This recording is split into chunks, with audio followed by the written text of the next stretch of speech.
ल म धेरै बोल्दिनँ अब म यहाँ धन्यवाद पनि मैले दिन्छु। धन्यवाद दिनुको लागि आज चाहिने यो चप्पल लाएर आएको छ, चप्पलको फित्ता चोडियो, चप्पल किन्न सक्ने त औकातै छैन, चप्पलको फित्ता किन्ने औकात पनि छैन, सार्की कहाँ गएर चाहिँ सिएर लाउँछ। त्यस्ता व्यक्तिहरू अहिले प्राडो पजेरो चढेका छन्। कटेरामा बस्नेहरू, काफल बेच्नेहरू अलिसार भवनमा बसेका छन्। पृथ्वीपथ एउटा संविधानको रूपमा आउनुपर्छ। यसलाई हामीले संविधानको रूपमा अंगीकार गर्नुपर्छ, अगाडि ल्याउनुपर्छ। यो परिवर्तन हामीले खोजेको हो कि भारतीयले खोजेको हो? सबैको फुलबारी हो भनेको छ, यो गोर्खा राज्य हो भनेको छ र यो मेरो राज्य हो भनेको छ। ए बाबु एकछिन नबाड त, एकछिन नबाड, उता बस, उता बस। अहिले पछि अब 84 पनि आफै आउनु, कति आउने हो हेऱ्यो नि त 30-35 वर्ष हो। हेर्दा एउटा गीत छ नि, हेरेको भने जस्तो। अब हेऱ्यो भने हामी राष्ट्रियता भन्ने कुरा तपाईँले टोपी लाएर मात्रै पनि आउँदैन, दौरा सुरुवाल लाएर मात्रै पनि आउँदैन। श्रीमान ज्ञानहरूले मैले भन्छु, राजा हुने इच्छा छ कि छैन? राजा राजाको लागि होइन, राजा राष्ट्रको लागि हो। त्यो सम्पत्ति शुद्धिकरणै चाहिँदैन। मान्छेले नै यो यस्तो अवस्थामा आएको थियो, फलाना छिडीमा डेरा बस्थे, फलानाका उधारो खान्थे, अहिले यस्तो भएको छ। भागवत मनाउने चलन नेपालमा पनि हराइसक्यो। भारतीय संस्कृतिले खिच्यो। भगवानलाई त ऊ तल राख्छ, माथि वाचकी पण्डित बस्छ, एउटा घोडामा चाहिँ टालेको जिनको प्यान्ट लगायो, एउटा तरुनी त्यो वाचकीको मूलको कानमा गएर खुसखुस भन्छ। मोमो खाएर आएको कि 4 दिन कि रजवती हो कि 3 दिन हो कि कस्तो, केही छान पहिचानै छैन। त्यो नेपालको मर्यादा हो, त्यो हिन्दू मर्यादा हो, वैदिक सनातनको मर्यादा हो। नेपाल स्वतन्त्र राष्ट्र होइन भनेको यो भारतको एउटा अङ्ग हो भन्न खोजेको। श्रीमान वीरेन्द्र, श्रीमान ज्ञानेन्द्रले सुरुवाल फाट्यो भने सूचीकारलाई ल्याएर चाहिँ सिउन लाएर लाउँथे अरे। त्यो फाटेको सुरुवाल टालेर लाउने त राजाले, राजा छोराले। हामी उत्तम वर्गमा पर्नुपर्छ। राजाले आएर मात्रै राजाको घरको खर्च खाएर मात्रै हामी क्रियाशील हुने होइन। ढुङ्गा हान्ने मात्रै आन्दोलन होइन। विचारको प्रहारद्वारा विचारलाई भत्काउने। इसाई देशहरूमा ठुल्ठुला विश्वविद्यालयहरूमा श्रीमान पृथ्वीनारायण शाहको दिव्य उपदेशको बारेमा अनुसन्धान भइरहेको। त्रिभुवन विश्वविद्यालय त चिनेन, नेपाल संस्कृत विश्वविद्यालयले पनि चिनेको छैन। पृथ्वीनारायण शाहको जुन आर्थिक नीति थियो त्यसलाई 250 वर्ष पछाडि माओ सेतुङले नौलो जनवादी अर्थनीति भनेर चीनमा लागू गरे। मित्रसेराको व्यवहार अध्याय श्रवण गरिबक्स्यो भने शासन चलाउन पोख्त हुन्छ। लडाइँ गरेर मात्रै हुँदैन, मान्छेको मनलाई जित्न सक्नुपर्छ। एउटा इस्लामिक देशका एउटा इस्लामले Nepal is the centre of spirituality in the world भनेको छ। त्यो अहमदले भन्नुभन्दा पहिले पृथ्वीनारायण शाहले भनिसकेको थियो असली हिन्दुस्तान हो भने। र श्रीमान पृथ्वीनारायण शाहले के भनेको थिए पछि भन्न थाले। त्यो बागलुङबाट नेपाली काङ्ग्रेसमा सांसद भएको डिल्लीराम शर्मा गोर्खामा गए, न आफै पशु भने न चाकडी गर्नलाई पुजारीले जानुहुन्छ मान्यज्यू भने। लम्जुको विशेषारमा मञ्चमा उभिएर चाहिँ भाषण गर्दै थिए, ठहरै भएर ढले। अनधिकृत काम गरे नि त गोर्खा दरबार। त्यो शक्ति छ कि छैन? सानो कुराबाट विचार गर्नु, त्यो शक्ति छ कि छैन? डिल्लीराम शर्मा ठहरै भएर लमजुङमा ढल्यो। तपाईँलाई थाहा होला नि कतिपय काङ्ग्रेसका साथीहरूलाई चाहिँ थाहा हुनुपर्छ। अहिले नेपालमा दल भनेको कुरो, राजनीति भनेको कुरो गौण हो। त्यो नेपाली राष्ट्रियता बिथोलिएको छ, नेपाल राष्ट्र विखण्डनको दिशातिर धकेलिएको छ। त्यस कारणले समुदायको बिचमा समन्वय र सन्तुलन ल्याउने विवेकको दायित्व राजाको। अहिले माओवादीले, एमाले, काङ्ग्रेसले, राप्रपाले अथवा कुनै पाले राष्ट्रियता र चाहिँ धर्मको बारेमा के कुरा गर्छ भने म आउँछु भनेर भनेको छु। अब यहाँबाट चाहिँ सगुन लावती बाबुले अब यो चाहिँ 3 गते शनिबार राप्रपाले पनि कता कुनै पृथ्वीपथ सम्बन्धी एउटा गोष्ठी गर्ने, तपाईँ आइदिनुहोस् है। म आउँछु नि, किन नआउने भनेको छु। यदि चाहिँ राप्रपाले गरेको कार्यक्रम हो भनेर उपेक्षा नगर्नुहोस्। राप्रपाले आयोजना गर्यो, त्यो त पृथ्वीपथ सम्बन्धी चर्चा हो नि त। म जान्छु, तपाईँहरू पनि आउनुहोस्। हात पनि टन्न खानु हुने, यति खाउँ गरेर उठ्नुपर्छ। खाउँ गरेर जगवानको कुरा सुन्न त त्यहाँ जान्न, कुरो त मिठै गऱ्यो बा। खाउँ गरेर उठ्नुपर्छ। त्यहाँ सबै कुरा म भन्दिनँ। ढुङ्ग्रोमा अलिकति मोही पनि राख्नुपर्छ। नेपाल राष्ट्रका निर्माता पृथ्वीनारायण शाहलाई श्रीमान बडा महाराजा धिराज पृथ्वीनारायण शाह भन्दाखेरि नाक चेप्राउँछ। त्यहाँ त उपदेश पनि छैन, दिव्य उपदेश पनि छैन। त्यहाँ बडा महाराज पनि भनेको छैन। बुढा महाराजले भनेको कुरा भनेको छ।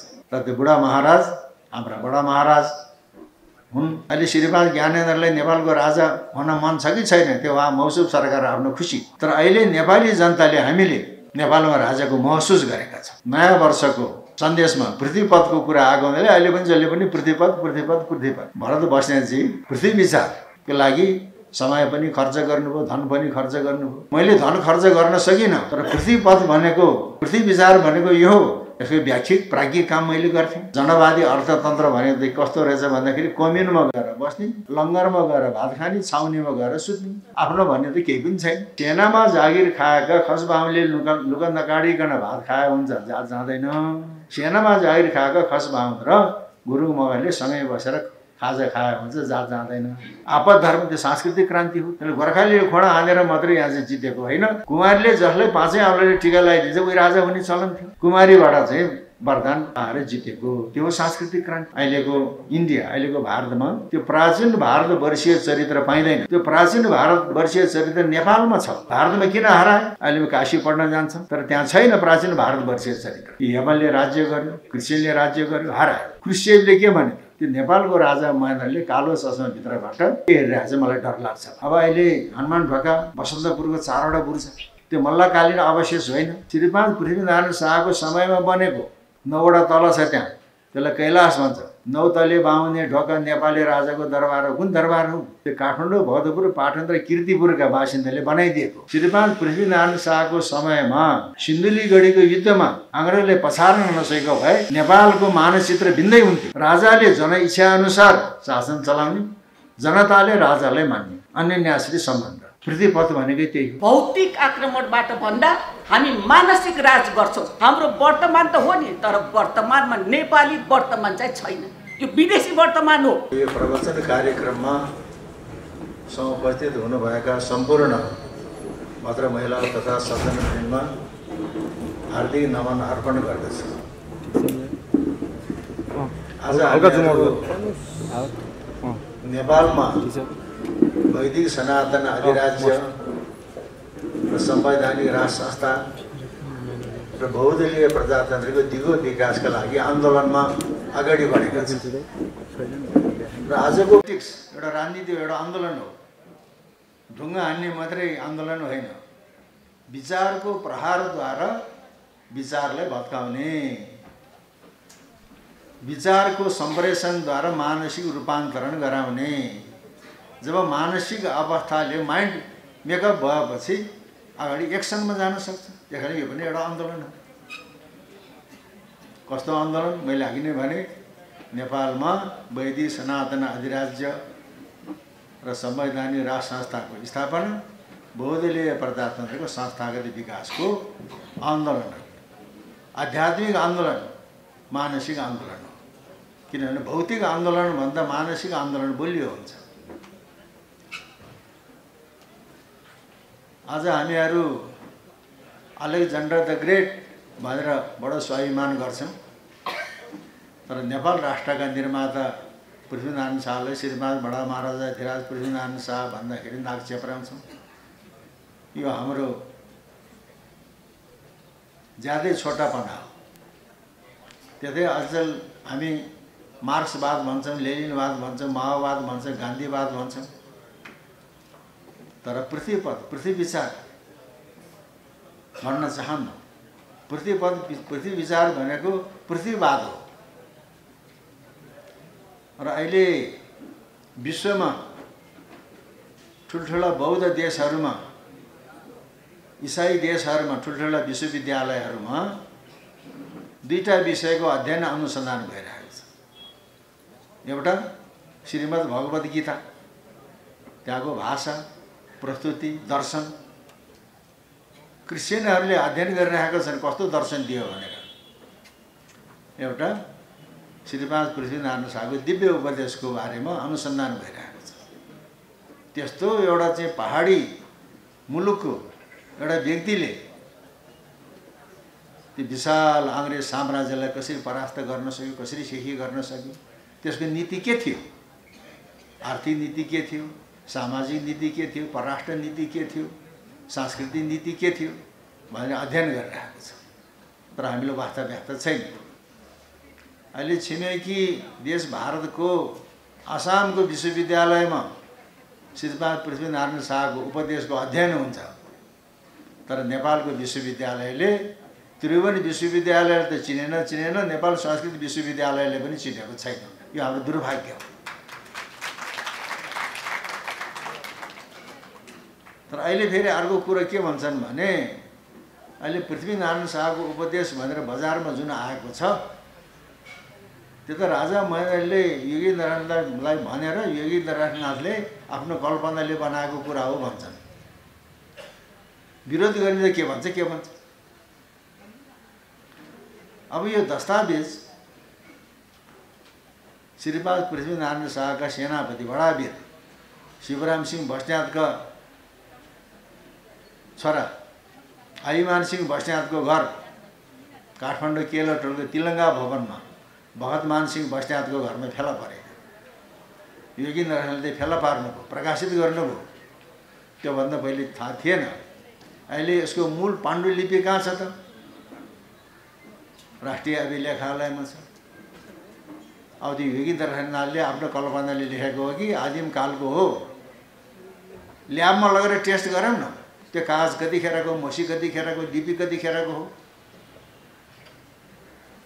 साइन्टिफिक टेस्ट गरौँ त ल्याबमा लगेर, त्यसरी थाहा हुन्छ। र 3 सहर नेपाल र 9 लाख किराँत हिन्दूपतिको देश अर्जेपछि श्रीपाद बडा महाराज र पृथ्वीनारायण शाह आफ्नो जीवनको अन्तिम पटक नुवाकोट पाउ लाग्नुभयो। आफ्ना थर घर भाइ वर्दा गुरु पुरोहित र आफ्ना दादा सुरत सिंह राणा मगरको समक्षमा आफ्नो जीवनको जुन घटलाग्दा कुराहरू भन्नुभयो। त्यसैलाई आज हामी श्रीपाद पृथ्वीनारायण शाहको उपदेश, दिव्य उपदेश भन्छ।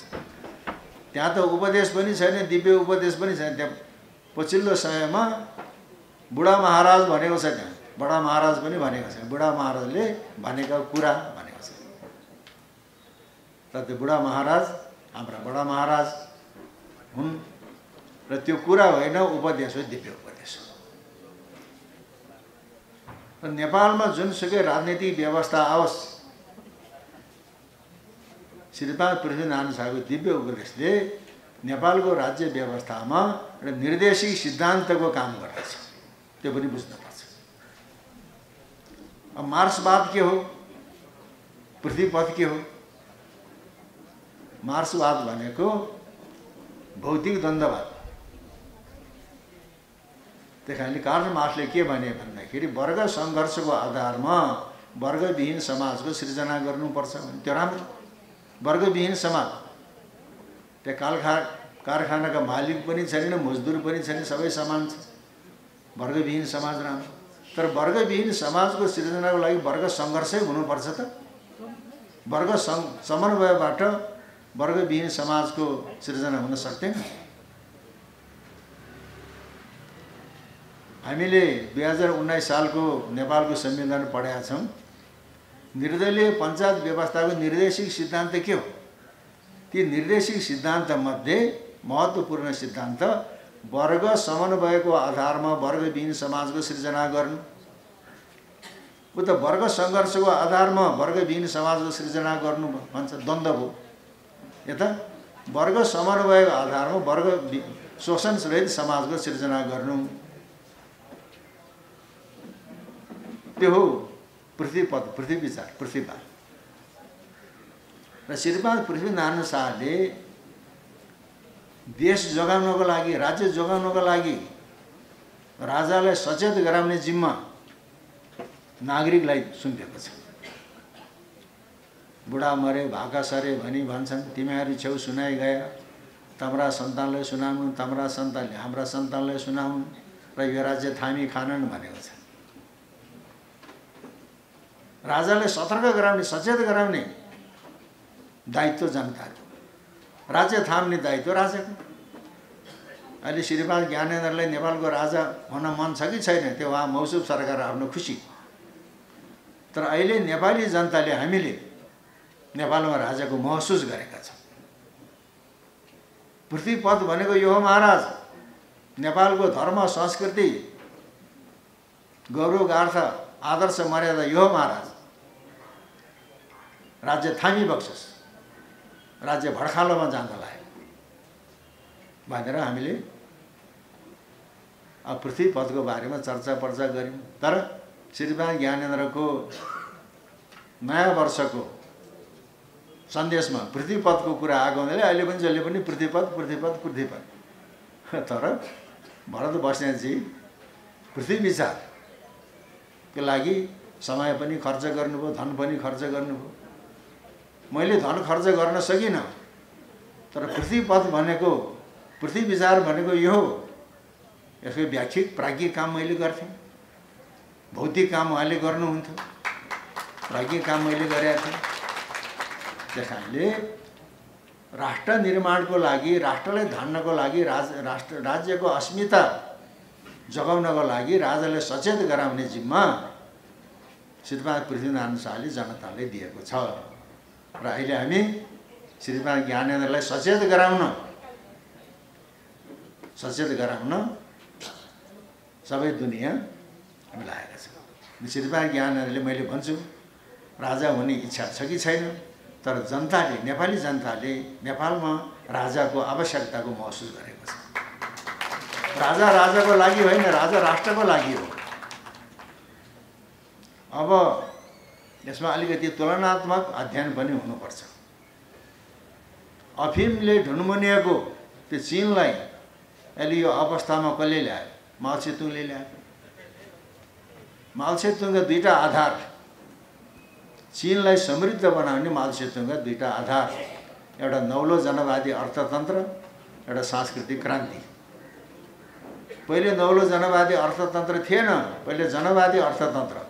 जनवादी अर्थतन्त्र भनेको कस्तो रहेछ भन्दाखेरि कम्युनमा गएर बस्ने, लङ्गरमा गएर भात खाने, छाउनीमा गएर सुत्ने, आफ्नो भन्ने त केही पनि छैन। बडा निरस जीवन हो। अपनत्व भनेको केही पनि छैन, सम्पत्तिमाथि आफ्नो केही हकदारी छैन भनेपछि ओहो, जनवादी अर्थतन्त्रले त कम्युनिजमको संस्थागत विकास हुन सक्दैन, यो होइन रहेछ भनेर नौलो जनवादी अर्थतन्त्रको विकास गरे माओ त्से-तुङले। त्यसमा जनताको पनि के सम्पत्तिको हक अधिकार हुने। नौलो जनवादी अर्थतन्त्र के हो त भने आफ्नो देशमा विदेशी साहु महाजनहरूले व्यापार गर्न नपाउने, कल कारखाना खोल्न नपाउने र आफ्नो देशको धन विदेशमा लगेर लगानी गर्न नपाउने, आफ्नो देशको धन आफ्नै देशमा लगानी गरेर व्यापार उद्योग धन्दा चलाउने, उत्पादन बढाउने, उत्पादनको निकास गर्ने, त्यहाँबाट वैदेशिक धन आर्जन गर्ने। माओ त्से-तुङको नौलो जनवादी अर्थतन्त्र यही। त्योभन्दा 250 वर्ष अगाडि श्रीमान पृथ्वीनारायण शाहको आर्थिक नीति के थियो त? देशका महाजनलाई गढपर्सा भन्दा माथि आउन नदिनु, देशका महाजन आयो भने मुलुक कङ्गाल गरी छाड्छन्, आफ्ना देशका जिनिस बुटी निकासी गर्नु, नगद खैँछन्। त्यही भएर त माओ त्से-तुङको नौलो जनवादी अर्थनीति। अनि पृथ्वीनारायण शाहको जुन आर्थिक नीति थियो त्यसका 250 वर्ष पछाडि माओ त्से-तुङले नौलो जनवादी अर्थनीति भनेर चीनमा लागू गरे। त्यस कारणले माओ त्से-तुङको प्रेरणाको स्रोत पृथ्वीनारायण शाहको चाहिँ दिव्य उपदेश हेरौँ, माओ त्से-तुङको क्रियाकलाप हेरौँ। अर्को सांस्कृतिक क्रान्ति। सांस्कृतिक क्रान्तिको नाममा माओ त्से-तुङले डाङ्गा र डुङ्गा पुराना चिजबिजहरू सबै भत्काइदिए, लथालिङ्ग बनाइदिए। तर अहिले चीन बिउजेको छ। पुराना कुराहरूलाई फाल्न हुँदो रहेछ भनेर आजभन्दा कति वर्ष अगाडि विश्व ओलम्पिकको आयोजना भएको थियो चीनमा। एउटा रङ्गशाला बनाए, रङ्गशालाको नाम चराको गुँड। त्यो चराको गुँडमा चिनिया सभ्यता र संस्कृतिको झलक त्यहाँ देखाएको छ। एकातिर खेल देखाएको छ, एकातिर झलक देखाएको छ। हामीले हाम्रो प्राचीन सभ्यता र संस्कृति मासेका छैनौँ है भनी देखायो। सांस्कृतिक क्रान्ति भनेको के हो भन्दाखेरि आफ्नो अभियानमा आफ्नै केही पुराना संस्कार, संस्कृति र मान्यताले बाधा पार्छ भने त्यसलाई नमान्ने, त्यो सांस्कृतिक क्रान्ति। श्रीमान पृथ्वीनारायण शाह सपनामा पनि लडाइँ गर्ने, उसले फुर्सदै छैन। आफ्नो छोरालाई हेरचाह गर्ने फुर्सदै भएन, रानीहरूसँग बसेर चाहिँ गफ गर्ने फुर्सदै छैन। गोर्खाका पण्डितहरूले मित छेराको व्यवहाराध्याय श्रवण गरिबस्नुपर्छ महाराज। आज पनि त्यही, भरे पनि त्यही, भोलि पनि त्यही, अहिले फुर्सद छैन। पण्डितहरूले दिगै दिगै बनाएपछि ल हेरौँ न त कस्तो हुँदो रहेछ। मित छेराको व्यवहाराध्याय श्रवण गरिबस्यो भने शासन चलाउन पोख्त हुन्छ। ल हेरौँ, गोर्खामा खोज्यो गोर्खामा पुस्तक पाइएन, तनहुँबाट ल्याए पुस्तक। हेर्दाखेरि त यसो गऱ्यो भने यो पाप लाग्छ, यसो गरे यो पाप लाग्छ, यो गरे यस्तो पाप लाग्छ भने।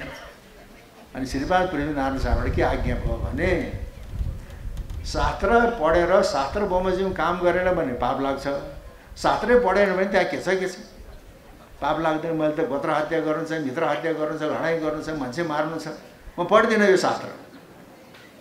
पण्डितहरूले सिफारिस गरेको शास्त्रको श्रवण गरिबसेन, त्यो सांस्कृतिक क्रान्ति। गोत्र हत्या गर्नु छ, आटिकाका खान र शाहहरू भारद्वाज गोत्र हत्या गर्नुपर्छ भनेर काशीमा गइकन भारद्वाज गोत्र त्यागेर काशी गोत्र ग्रहण गरिबक्स्यो, त्यो सांस्कृतिक क्रान्ति। अब लडाइँ कसरी गर्छ त? दुश्मनले दुश्मनको विक पोइन्ट थाहा पाउनुपर्छ, त्यही अट्याक गरेपछि जितिन्छ। गोर्खाली खस बाहुनहरू भात खाँदाखेरि लुगा काटेर भात खाने, लुगै समेत भात खाने चलन छैन।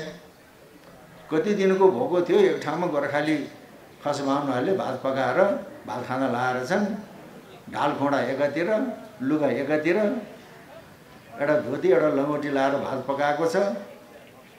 जयप्रकाश मल्लका सेनाले थाहा पाए गोर्खालीहरू भात खाँदाखेरि लुगा काटेर खान्छन्, ढाल घोडा एकातिर हुन्छ, त्यही बेलामा अट्याक गर्नुपर्छ, त्यहाँ भात खान लाग्छ भने त्यही अट्याक गर्यो। भागाभाग भयो, भातको कसौडी कता गयो, ढाल कता गयो, खुँडा कता गयो, मारामार भयो, बर्बाद। आपद धर्म। अब सेनामा जागिर खाएका खस बाहुनले लुगा नकाडिकन भात खान हुन्छ, जात जाँदैन भन्थ्यो, आपद धर्म बनाइदियो। सांस्कृतिक क्रान्ति होइन। सेनामा जागिर खाएका खस बाहुन र गुरुङ मगरले सँगै बसेर खाजा खाए हुन्छ, जात जाँदैन भन्थ्यो। आलुको तिउन पकाएको छ झोल, त्यो छोइयो। आलु बफाएको छ, घिउमा तारेको छ, त्यो छोइएन, हो कि होइन? अनदीको लट्टे घिउमा पकाएको छ, त्यो छोइएन। मकै भटमास छोइएन, मोही छोइएन। त्यहाँले सेनामा जागिर खाएका खस बाहुनले लुगा नकाडिकन भात खाए हुन्छ, जात जाँदैन। सेनामा जागिर खाएका खस बाहुन र गुरुङ मगरले सँगै बसेर खाजा खाए हुन्छ, जात जाँदैन। आपद धर्म, त्यो सांस्कृतिक क्रान्ति हो, त्यो सांस्कृतिक क्रान्ति। त्यसपछि आफू हिन्दू धर्मावलम्बी आर्य संस्कृतिका अनुयायी तागाधारी ठकुरी भइकन राँगोको मासु खाने, जाँड खाने बौद्ध बाँडाकी छोरीले कुमारी भनेर राखेको छ। कुमारीको गोडैमा चाहिँ घुप्लुक्क ढोक गरे बिते बुढाले। म हिन्दू धर्मावलम्बी आर्य संस्कृति अनुयायी तागाधारी ठकुरी भन्ने अभिमान भएन। राँगो मासु खाने, जाँड खाने बौद्ध बाँडाकी छोरीले कुमारीको रूपमा थाहा पाउने गोडामा गरेपछि ढोक गरेपछि कुमारले पनि पाँचै औँलाले टिका लगाइदियो। कुमारले जसलाई पाँचै औँलाले टिका लगाइदिन्छ उही राजा हुने चलन थियो। त्यसले गोर्खालीले खोडा हानेर मात्रै यहाँ चाहिँ जितेको होइन, सांस्कृतिक क्रान्तिबाट मनलाई जितेर कुमारीबाट चाहिँ वरदान पाएर जितेको, त्यो हो सांस्कृतिक क्रान्ति। त्यही कारणले लडाइँ गरेर मात्रै हुँदैन, मान्छेको मनलाई जित्न सक्नुपर्छ। मनलाई जित्न सक्छ, मान्छे चिन्नुपर्छ, कुन मान्छेको हो भन्ने कुरा चिन्नुपर्छ। हुन त अब अहिले जातीय कुरा गर्न हुँदैन, जातीय कुरा गर्न हुँदैन, तर इतिहास केलाउँदाखेरि के जातीय कुरा पनि आयो। त्यतिखेर त जङ्गी शासन चल्थ्यो, सेनाले चलाउँथ्यो शासन। र पृथ्वीनारायण शाहको सैन्य नीति कस्तो थियो त? सैन्य नीति भन्न अफेन्स, अट्याक, डिफेन्स, आत्मरक्षा, यो दुईवटा कुरा हुन्छ। अहिले श्रीपाद पृथ्वीनारायण शाहको इतिहास लेख्नेहरू, सैनिक इतिहास लेख्नेहरूले श्रीपाद पृथ्वीनारायण शाहको अफेन्स नीति, डिफेन्स नीतिको बारेमा व्याख्या गरेको छैन। म दावा साधु भन्छु। र श्रीपाद पृथ्वीनारायण शाहको अफेन्स नीति के थियो, डिफेन्स नीति के थियो? पट्टी पट्टीमा सिपाही पनि खस मगर गुरुङ ठकुरीलाई खिचोला गरिराख्ने, खिचोला भने छानेर राख्ने, लोहा च्याप्ने जात यिनै हो। लोहा भन्दा फलामको ढाल खोँडा भिर्ने, यिनलाई सधैँ राख्यो भने बैरी त केही इन्द्रको आसन पनि डगाइन्छ भने। सिपाही भने त लड्ने हो। अफेन्स, डिफेन्समा के भन्छ त? सुरक्षामा भने गुरुङ मगर खान ज्यादा भैया भने ठकुरी थर घर मिर उमरा पुराना पुराना जाँची घोडा घोडामा राख्नु घोडा घोडा घडी गौडामा राख्नु त्यो डिफेन्सको नीति हो भने आफ्नो सैन्य नीतिबाट यो नेपाललाई इन्द्र वज्र तुल्याएर राखेको त्यतिखेर जैनिक के अरे जङ्गी शासन चल्ने राजाको विवेक भयो भने तरबारीय सिपाही हात पर्छन् भनेको छ राजाको धन भनेको विवेक तरबारीय सिपाहीलाई भनेको तिखारी राख्नु तालिममा पर्फेक्ट बनाएर राख्ने तिखारी राख्नु भने सिपाही र रैतीले हात हात गरेर राख्नु ब्यालेन्समा राख्ने सिपाही भनेको शासक रैती भनेको त्यो बेलाको चाहिँ जनता भने सिपाहीले प्रशासनले जनतालाई नसोच्ने जनताले प्रशासनलाई मान्ने ब्यालेन्समा राखिदिएको छ चेक एन्ड ब्यालेन्स त्यो कुरा भारदार भइकन मलाइजामा हिँड्न नदिनु लाग्न नदिनु भनेछ सुख शरीरमा लाग्न नदिनु भनेछ मलाइजामा लाग्यो भने खुडा हान्न सक्दैन भनेछ धन दौलत कमाउन नदिनु भने अब मैले अघि नै पनि कुरा आयो श्रीमान पृथ्वीनारायण शाहका सेनापति बडावीर शिवराम सिंह बस्नेत 35 वर्षको उमेरमा सागा चोकमा वीरगति प्राप्त गरे बा बितेपछि हाम्रो चाहिँ के छ धन भयो धन बाँड्ने जग्गा जमिन बाँड्ने नगद भयो नगद बाँड्ने तमसुक भयो तमसुक बाँड्ने ऋण भयो ऋण बाँड्ने शिवराम सिंह बस्नेतका छोराहरूले धन बाँडेको छ ऋण बाँडेको छ पृथ्वीनारायण शाहको सेनापति भएर लड्छ राष्ट्रको लागि लड्छ ऋण काटेर खान्छ जनताले लुटेर खाएको छैन योगी नारायणनाथले इतिहास प्रकाश सन्धि पत्र सङ्ग्रह प्रथम भागमा शिवराम सिंह बस्नेतका छोराहरूले ऋण बाँडेको चाहिँ कागज प्रकाशित गर्नुभएको छ त्यतिकै मान्छेले भन्न हुँदैन भने भारदारहरू भइकन मलाइजामा लाग्न सुखसेलामा लाग्न नदिनु भने तर अहिले त्यस्तो छ त पहाडबाट आए चप्पल लाएर आएको छ चप्पलको फित्ता चुडियो चप्पल किन्न सक्ने त औकातै छैन चप्पलको फित्ता किन्ने औकात पनि छैन सार्कीका गएर चाहिँ सिएर लाउँछ त्यस्ता व्यक्तिहरू अहिले प्राडो पजेरो चढेका छन् कटेरामा बस्नेहरू काफल बेच्नेहरू आलिशान भवनमा बसेका छन्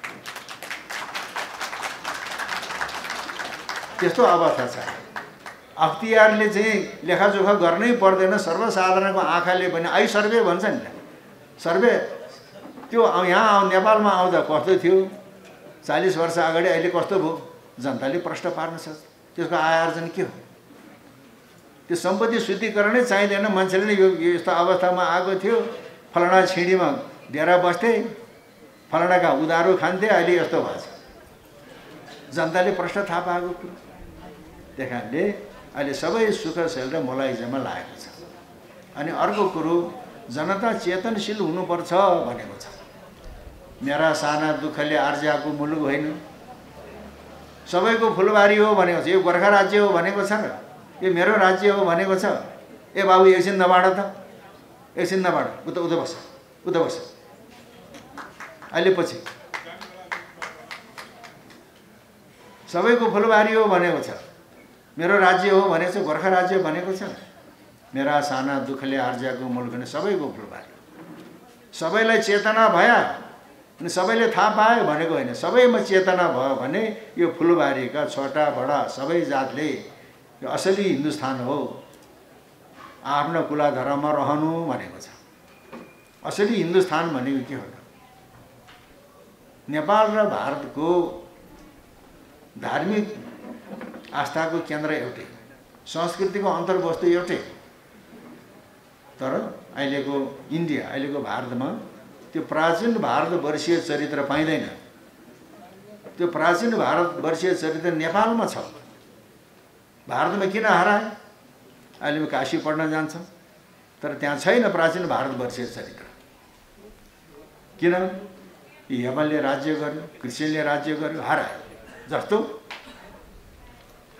सत्यनारायणको पूजा गर्ने पुस्तक भारतको पनि त्यही हो नेपालको मधेसको पनि त्यही हो काठमाडौँको नेवारको पनि त्यही हो पहाडको बाहुनको पनि त्यही हो तर पहाडका बाहुन छेत्रीको सत्यनारायणको पूजा गर्ने विधि कस्तो हुन्छ? दिनभरि भोकै बस्ने, लिङ्गा गाड्ने, रातभरि सत्यनारायणको पूजा गर्ने, त्यही होइन? मधेसमा छ त्यस्तो, भारतमा छैन। अहिले चाहिँ श्रीमद् भागवत महापुराण चाहिँ व्यापारमा गयो। पहाडतिरको चाहिँ भागवत लगाउने चाहिँ कस्तो चौका, राजाको सिंहासन, ब्राह्मणको व्यासासन। त्यो सिंहासनमा कसैले छुन पाइन्छ? पाइँदैन। व्यासासनमा कसैले छुन पाइन्छ? छुन पाइँदैन। उपाध्याय ब्राह्मण मात्रै बस्ने हो त्यहाँ। त्यहाँ त कर्ताले पनि छुन पाइँदैन चौकामा। त्यो घेरो लगाएर तहको घेरो बनाउँछ। त्यसरी भागवत मनाउने चलन नेपालमा पनि हराइसक्यो। भारतीय संस्कृतिले खिच्यो। भगवानलाई त ऊ तल राख्छ, माथि वाचकी पण्डित बस्छ, एउटा घोडामा चाहिँ टालेको जिनको पानी लगायो, एउटा तोरनी, त्यो वाचकीको मूलको कानमा गएर खुसखुस भन्छ। मोमो खाएर आएको कि 4 दिन कि रजवती हो कि 3 दिन हो कि कस्तो, केही छान पहिचानै छैन। त्यो नेपालको मर्यादा हो, त्यो हिन्दू मर्यादा हो, वैदिक सनातनको मर्यादा हो, त्यो छैन। अहिले नेपालमा पनि भारतीय संस्कृतिले खिच्यो। त्यही कारणले एउटा उदाहरण, सत्यनारायणको पूजा कुन विधिले गर्ने हो? त्यो नेपालको पहाडमा छ अझै पनि। सप्ताह कसरी, त्यो नेपालमा छ। त्यो प्राचीन भारतवर्षीय चरित्रलाई नेपालले धानेर राखेको छ। तर त्यसमा पनि अहिले अतिक्रमण हुन थालेको छ। हाम्रो परम्परामा चाहिँ त्यही कारणले यो असली हिन्दुस्तान हो, हिन्दुत्व जोगाएर राखेको छ। त्यो कुरा हामीलाई थाहा छैन। जस्तो अमेरिकाका राष्ट्रपति बाराक ओबामा राष्ट्रपति छँदा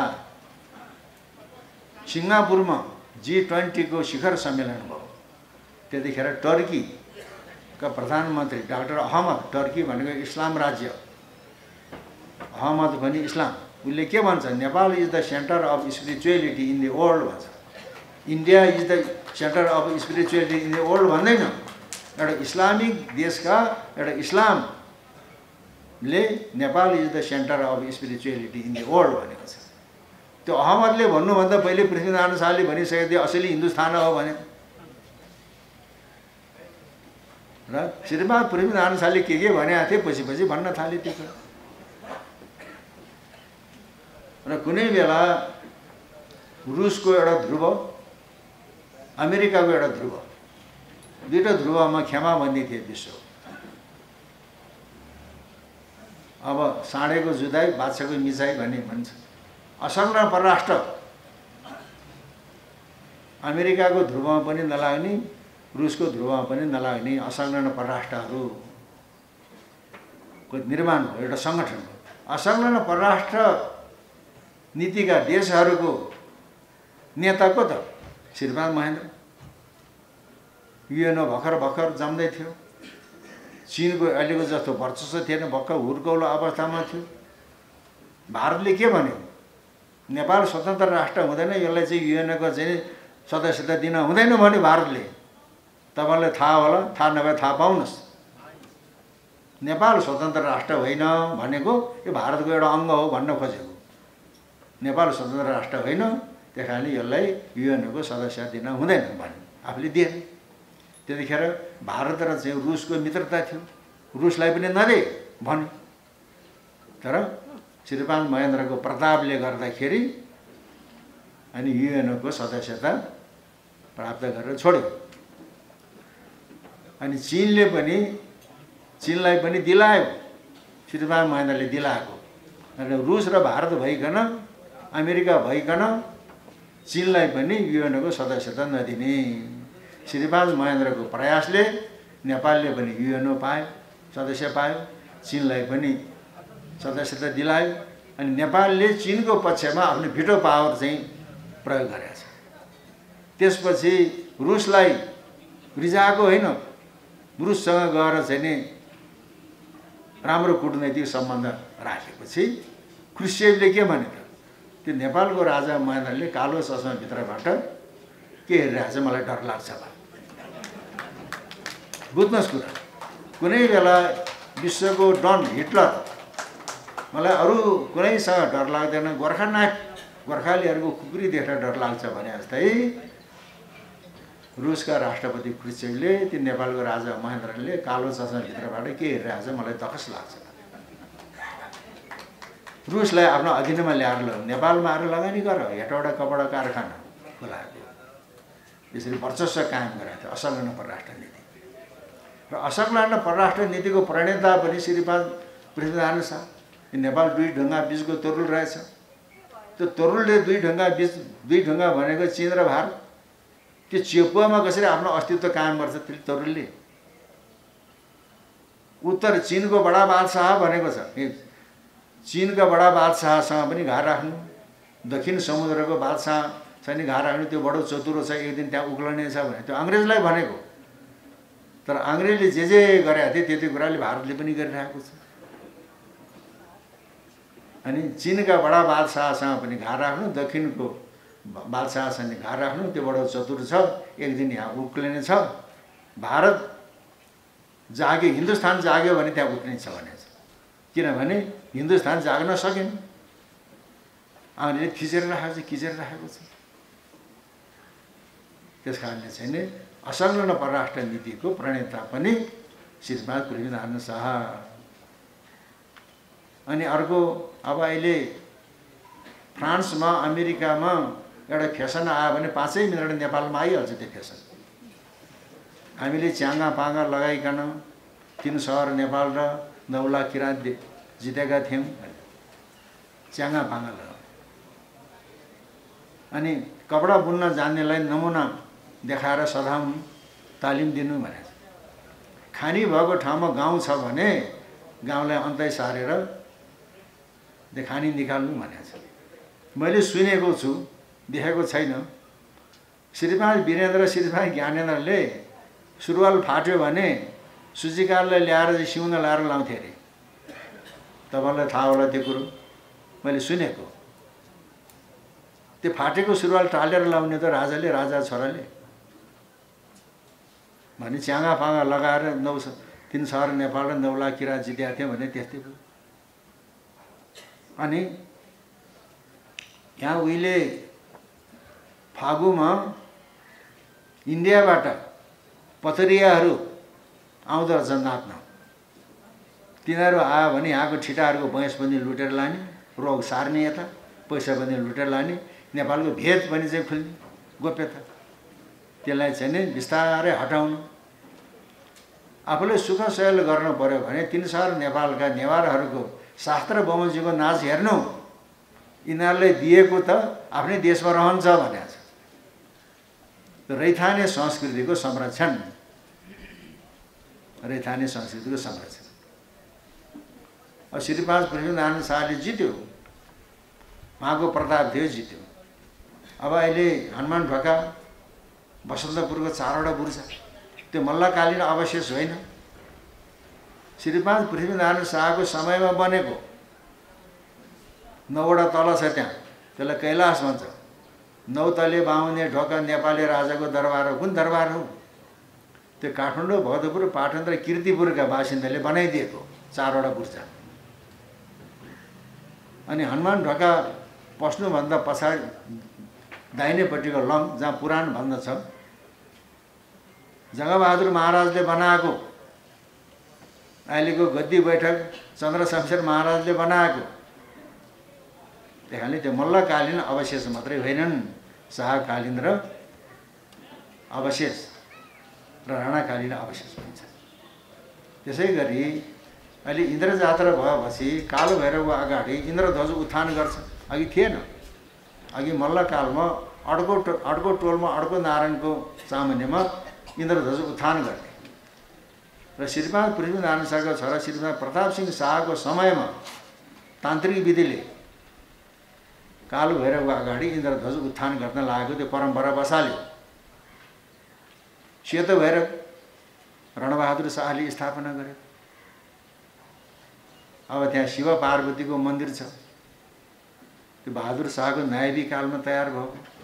त्यसले अहिले हनुमान ढोका राजदरबार परिसरमा शाहकालीन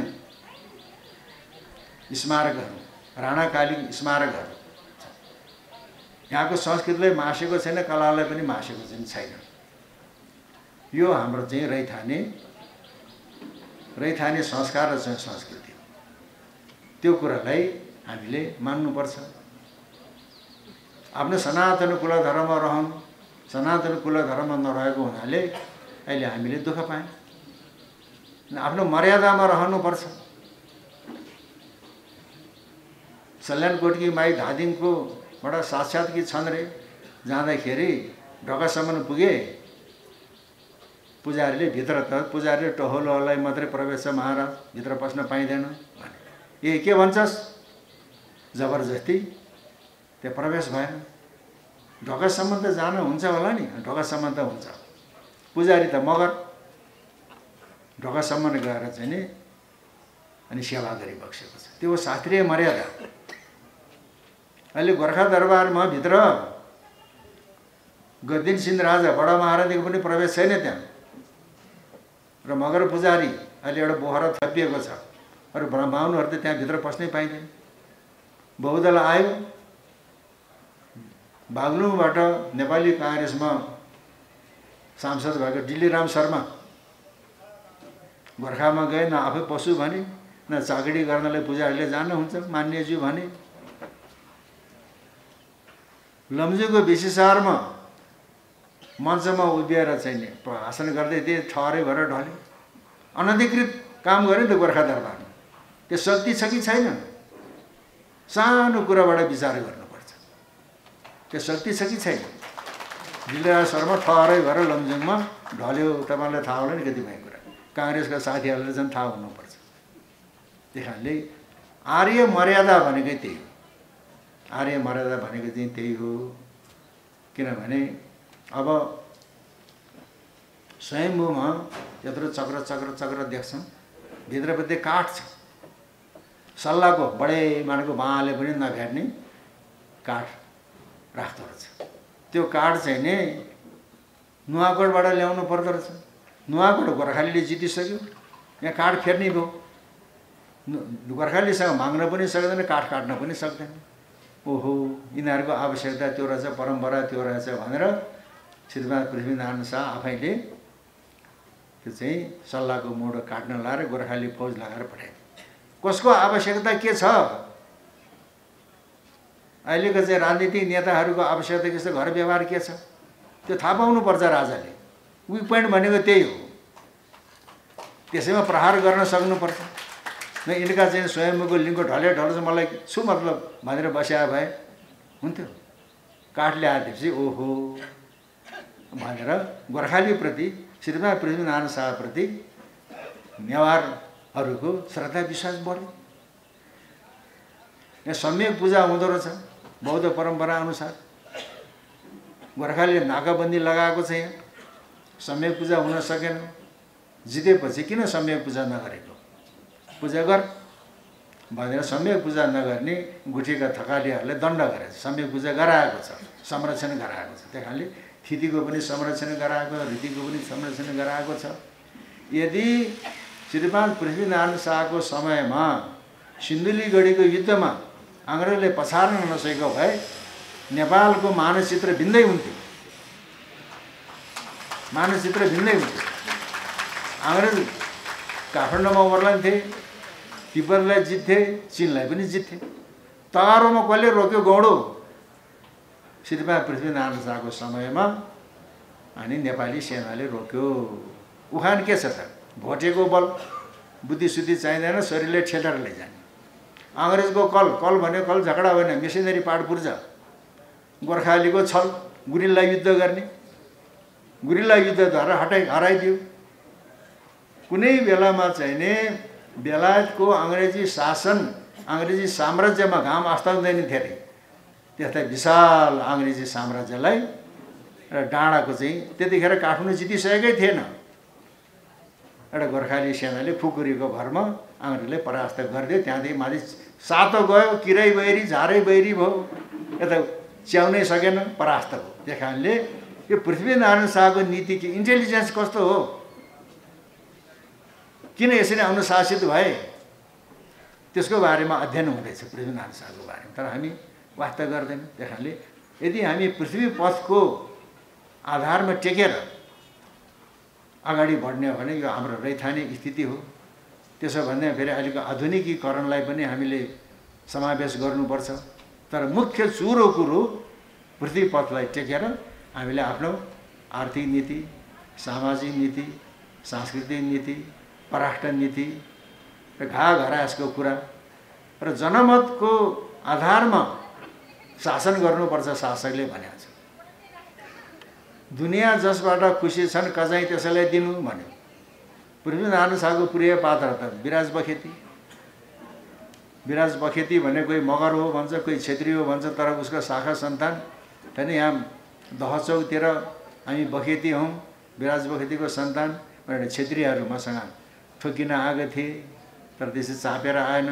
पृथ्वीनारायण शाहको प्रिय पात्र विराज बखेती लमजुङसँग सन्धि गर्न गए चेपेघाटमा। यो कुराले लमजुङसँग सन्धि गर्नुपर्छ भनेर पृथ्वीनारायण शाहको मनमा थियो। कालु पाँडे राजाभन्दा अगाडि सर्व, किनभने आराएर पनि काम नगर्ने अधम, आराएर काम गर्ने मध्यम, आराउँदै नहराइकन राजाको जय कल्याणको लागि, राष्ट्रको कल्याणको लागि आफ्नो मनज्ञानले देखेर काम गरेर कार्य सिद्ध गर्छ, त्यो उत्तम। हामी उत्तम वर्गमा पर्नुपर्छ।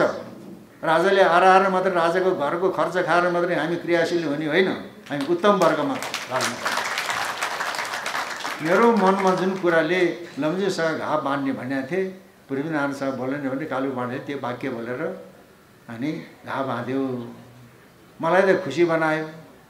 दुनियाँ जोसँग राजी छन् उसलाई कजाइ दिनु भनेर चाहिँ के भन्छौ भन्दाखेरि कालु पाँडेलाई कजाइ दियो भने हामी खुसी हुन्छौँ भने गोर्खा जनता, गोर्खालीले त माने। 2224ले के भन्छ जनमत बुझ्दाखेरि कालु पाँडेलाई कजाइ दियो भनेदेखि हामी बिचको चाहिँ नि सन्धि सम्झौता राम्रो होला। जनमतको आधारमा आफूलाई प्रिय लाग्ने व्यक्ति विराज बखेतीलाई कजाइ नदिकन कालु पाँडेलाई कजाइ दिएको छ। जनमतको आधारमा शासन चल्नुपर्छ र आफ्नो प्रिय पात्रलाई शासन दियो भनेदेखि त्यो फेल खान्छ। त्यही पृथ्वी पद भनेकै जनमतको आधारमा शासन गर्ने, जनताले जे चाहे त्यो कुरा गर्ने। किनभने त्यो नर भनेको जनता हो। त्यो जनता खुसी भयो भने नारायण हुन्छ, त्यो जनता रिसायो भने नरसिंह हुन्छ, त्यसैले मारिदिन्छ। त्यसैले नर नारायण जनता जनार्दन। राजाले जनइच्छा अनुसार शासन चलाउने, जनताले राजालाई मान्ने, अन्यन्याश्री सम्बन्ध। पृथ्वीपथ भनेकै त्यही हो। त्यसैले पृथ्वीनारायण शाहको दिव्य उपदेशमा जुन कुराहरू उल्लेख भएका छन् र पृथ्वीनारायण शाहको चरित्रबाट हामीले सिकेर अनि नेपाललाई सुसङ्गठित बनाउनुपर्छ। र अब अहिलेको कुरो मैले अघि भने जातीय कुरा गर्न हुँदैन भनेको थिएँ, तर प्रकारान्तरले जातीय कुरा पनि गर्नुपर्छ। जस्तो अहिले नेपालमा दल भनेको कुरो, राजनीति भनेको कुरो गौण हो। त्यो सबभन्दा ठुलो कुरो यहाँका विभिन्न समुदायको बिचको समन्वय र सन्तुलन। समन्वय मात्रै भएर भने सन्तुलन चाहियो। अहिले नेपाली संस्कृति कचपचिएको छ, नेपाली समाज भाँडिएको छ, नेपाली राष्ट्रियता बिथोलिएको छ, नेपाल राष्ट्र विखण्डनको दिशातिर धकेलिएको छ। त्यस कारणले समुदायको बिचमा समन्वय र सन्तुलन ल्याउने विवेकको दायित्व राजाको। त्यस कारणले यो उँधो अधोगतिमा गएको चाहिँ नै नेपाललाई फेरि समृद्ध बनाउन जनताले राजाको महसुस गरेका छ। र अघि हिरण्याक्ष नाम गरेका दैत्यको अन्य अत्याचारले धरतीमाता रसातल पातलमा पातलिन्। रसातलमा पातलिएको चाहिँ धरती मातालाई उद्धार गर्न वैकुण्ठ धामको भगवान विष्णुले सुँगुर हुनु पर्यो। बराह भनेको सुँगुरको एउटा प्रजाति भने देशको उद्धारको लागि राजाले निम्न कोटिको काम पनि गर्न सक्नुपर्छ। त्यो वैकुण्ठ धामको भगवान किन सुँगुर हुनु पर्यो? उद्धार गर्नुभयो। उद्धार गरेपछि सधैँ सुँगुरै भएर बस्ने त? त्यो बराह रूप कहाँ त्याग्नुभयो? भारतमा त्याग्नुभयो कि चीनमा त्याग्नुभयो? नेपालको कौशिकी पोका तीर्थमा बराह रूप त्यागेर दिव्य स्वरूप धारण गरेर वैकुण्ठ पधार्नुभयो। त्यस कारणले राजा भइकन राष्ट्रको लागि, जनताको लागि निम्न स्तरमा पनि ओर्लन सक्नुपर्छ।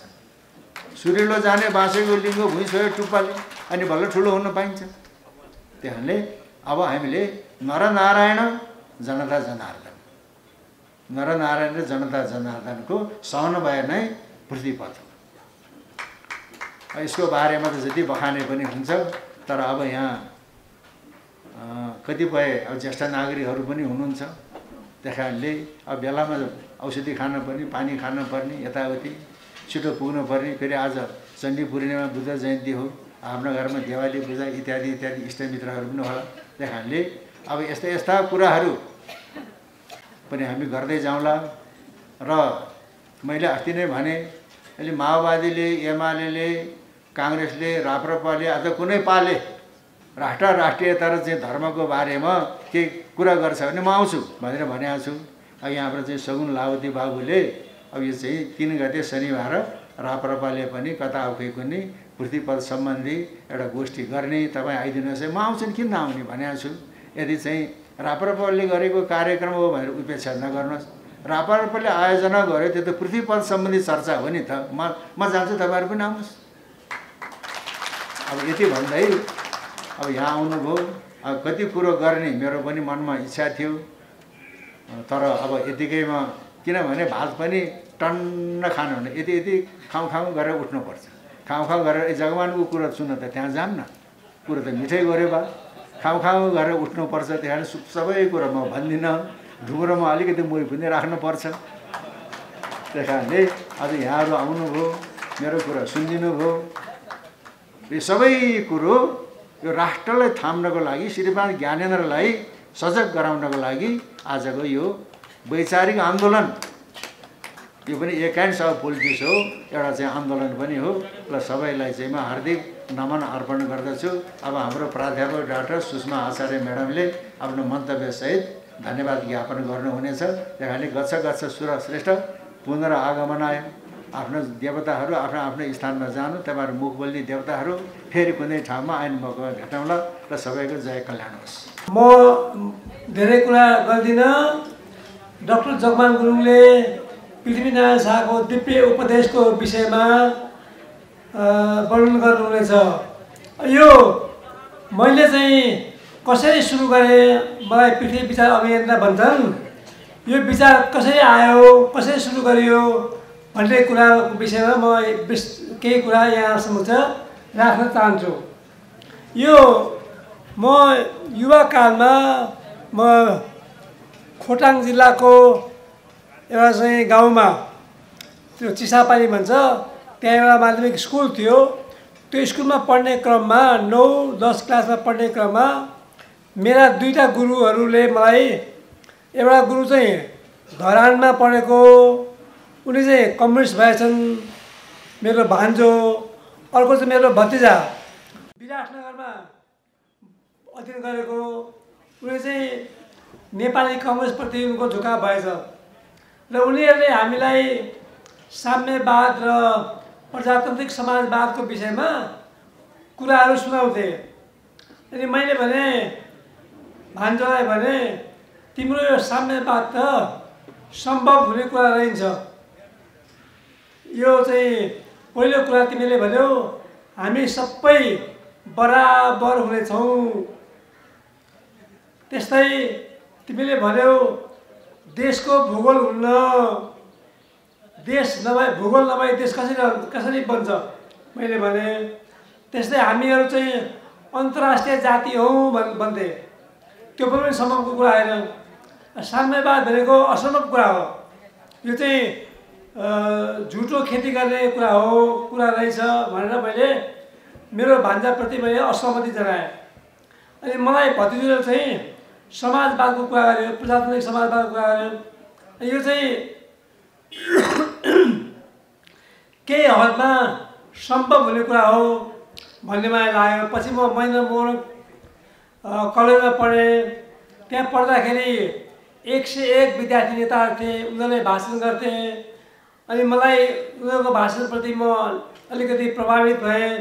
र मैले चाहिँ त्यति बेला चाहिँ नेपाली कङ्ग्रेसको भातृ सङ्गठन नेपाल विद्यार्थी सङ्घतिर मेरो झुकाव रह्यो। र त्यसपछि म काठमाडौँमा शङ्करदेव क्याम्पसमा पढ्न आएँ, त्यहाँ पनि त्यस्तै भयो। र मैले पहिलोचोटि पृथ्वीनारायण शाहको विषयमा मलाई त्यति थाहा थिएन। हामीले राजा महेन्द्रको विषयमा चाहिँ पञ्चायतकालमा सुनेको हौँ। अनि विश्वेश्वर प्रसाद कोइराला भारतको निर्वाचन छोट्याएर नेपाल फर्किनु भयो। उहाँले राष्ट्रिय मेलमिलापको कुरा गर्नुभयो। राष्ट्रिय मेलमिलापमा के भन्नुभयो भने राजासँग बाहिर बसेर झगडा गर्नुहुन्न, जसरी सिक्किम विलय भयो त्यसरी नेपाल पनि विलय हुनसक्छ, त्यस कारण राजासँग सहकार्य गर्नुपर्छ भनेर उहाँ फर्किनु भयो। र उहाँले भन्नुभयो कि राजाको गर्दनमाथि मेरो गर्दन। अनि मलाई त्यो कुरा चित्त बुझ्यो। त्यसरी म त्यो विचारसँग म सहमत भएँ। र पछि सानो विद्यार्थी आन्दोलनपछि एउटा ठुलो परिवर्तन आयो। राजा वीरेन्द्र धेरै लचिलो भइबक्सन्थ्यो, प्रजातान्त्रिक अभ्यासमा रुचि राख्ने राजा भइबक्सन्थ्यो। उहाँले जनमतसँग घोषणा गरिबक्स्यो। त्यसमा नेपालीहरूलाई सुधारिएको पञ्चायत अथवा बहुदलीय प्रजातन्त्र चयन गर्नु भनेपछि अब मैले चाहिँ सुधारिएको पञ्चायत हुँदा नि बहुदलीय प्रजातन्त्रको लागि भोट दिएँ र त्यसले हार्यो, पराजित भयो। र त्यसपछि बिपीको स्वर्गवास भएपछि बिपीले के भन्नुभएको थियो भने नेपालको राजनीतिमा आमूल परिवर्तनको क्रममा वामपन्थीहरूसँग सहकारी नगर्नु, राजालाई टाढा नराख्नु भनेको थियो। पछि भारतीयहरूले बिपीको स्वर्गवास भएपछि भारतीयहरूले नेपाली काङ्ग्रेसका गणेशमान, कृष्णप्रसाद भट्टराई, गिरिजाप्रसाद कोइरालालाई तिमीहरू परिवर्तन चाहन्छु नेपालमा भने वामपन्थीसँग सहकार्य गर, हामी सहयोग गर्छौँ भनेर भनिसकेपछि वामपन्थी र प्रजातान्त्रिक शक्तिहरूको सहकार्यमा 45-46मा चाहिँ परिवर्तनको चाहिँ प्रक्रिया सुरु भयो। र त्यहाँ पहिलो आमसभा गणेशमानको चाहिँ चाक्सीबारीमा भयो। त्यो आमसभामा म पनि सहभागी भएँ। र त्यहाँ त्यो आमसभामा भारतबाट आएका नेताहरूले राजालाई लल्कारे। अनि मैले भने यो परिवर्तन हामीले खोजेको हो कि भारतीयले खोजेको हो? भनेपछि मलाई चित्त बुझेन। त्यसपछि मैले भने नेपालमा त राजै ठिक, दलहरू त हामीप्रति उत्तरदायी रहन्छन्, देशप्रति उत्तरदायी रहन्छन् भनेपछि मैले राजा नै चयन गरेँ। मैले निर्वाचनमा भाग लिइनँ, कुनै पनि निर्वाचनमा भाग लिइनँ।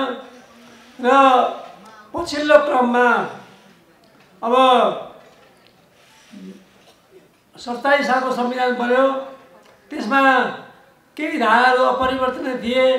त्यसमा नेपाललाई हिन्दू राज्य भन्ने थियो, नेपाललाई संवैधानिक राष्ट्र संस्थाको रूपमा नेपालका राजा संवैधानिक राजाको रूपमा रहनेछन् भन्ने थियो।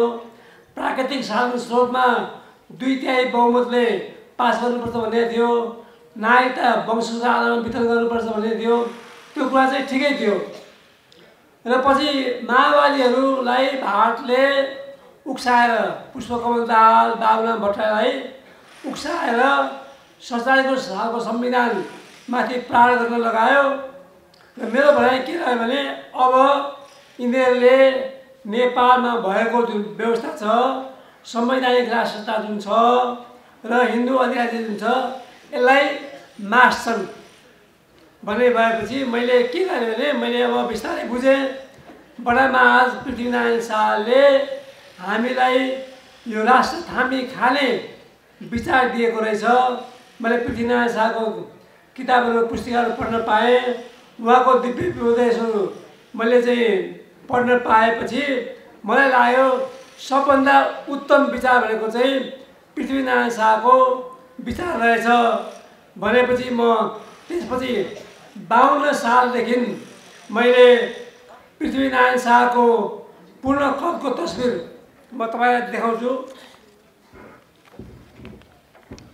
यस्तो चाहिँ पूर्ण कदको तस्बिर,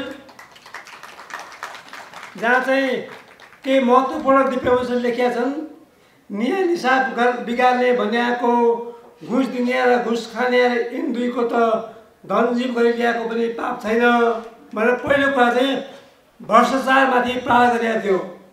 यदि मुलुकलाई समृद्ध बनाउने हो, सबल पुर्याउने हो भने भ्रष्टाचारलाई निमित्याले पार्नुपर्छ भन्ने उहाँको विचार थियो।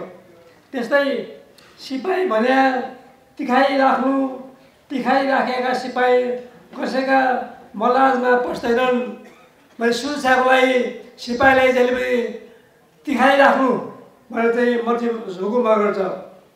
त्यस्तै नेपाल भन्नेको असली हिन्दुस्तान रहेछ, आफ्ना आफ्ना कुल धर्म थामी खानु भएछ। अब यो माओवादीको रसको साँठगाँठ र क्रिस्चियनहरूको साँठगाँठबाट नेपालमा पछिल्लो क्रममा धर्मनिरपेक्षता नेपाललाई गराइयो। नेपालमा भएको राष्ट्रसंस्थालाई अन्त्य गर्ने काम गरियो, विस्थापित गर्ने काम गरियो।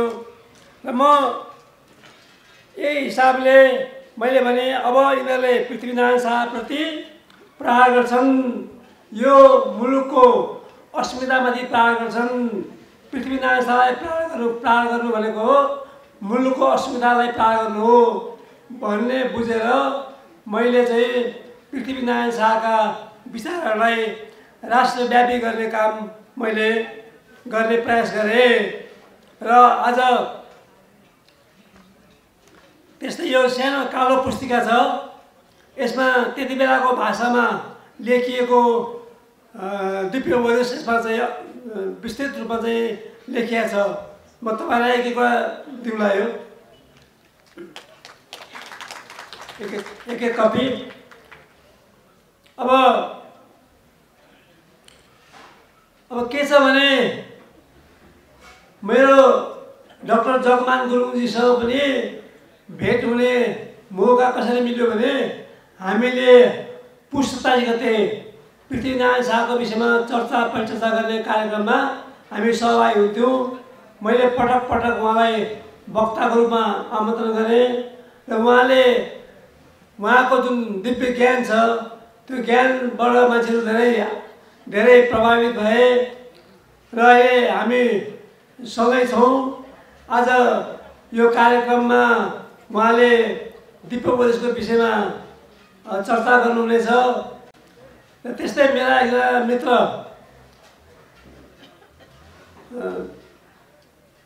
खगेन्द्र सिलवाल यतै हुनुहुन्छ, उहाँले पनि पृथ्वी विचार भन्ने एउटा चाहिँ पुस्तक लेख्नु भएको छ, त्यो पनि हामी वितरण गर्छौँ।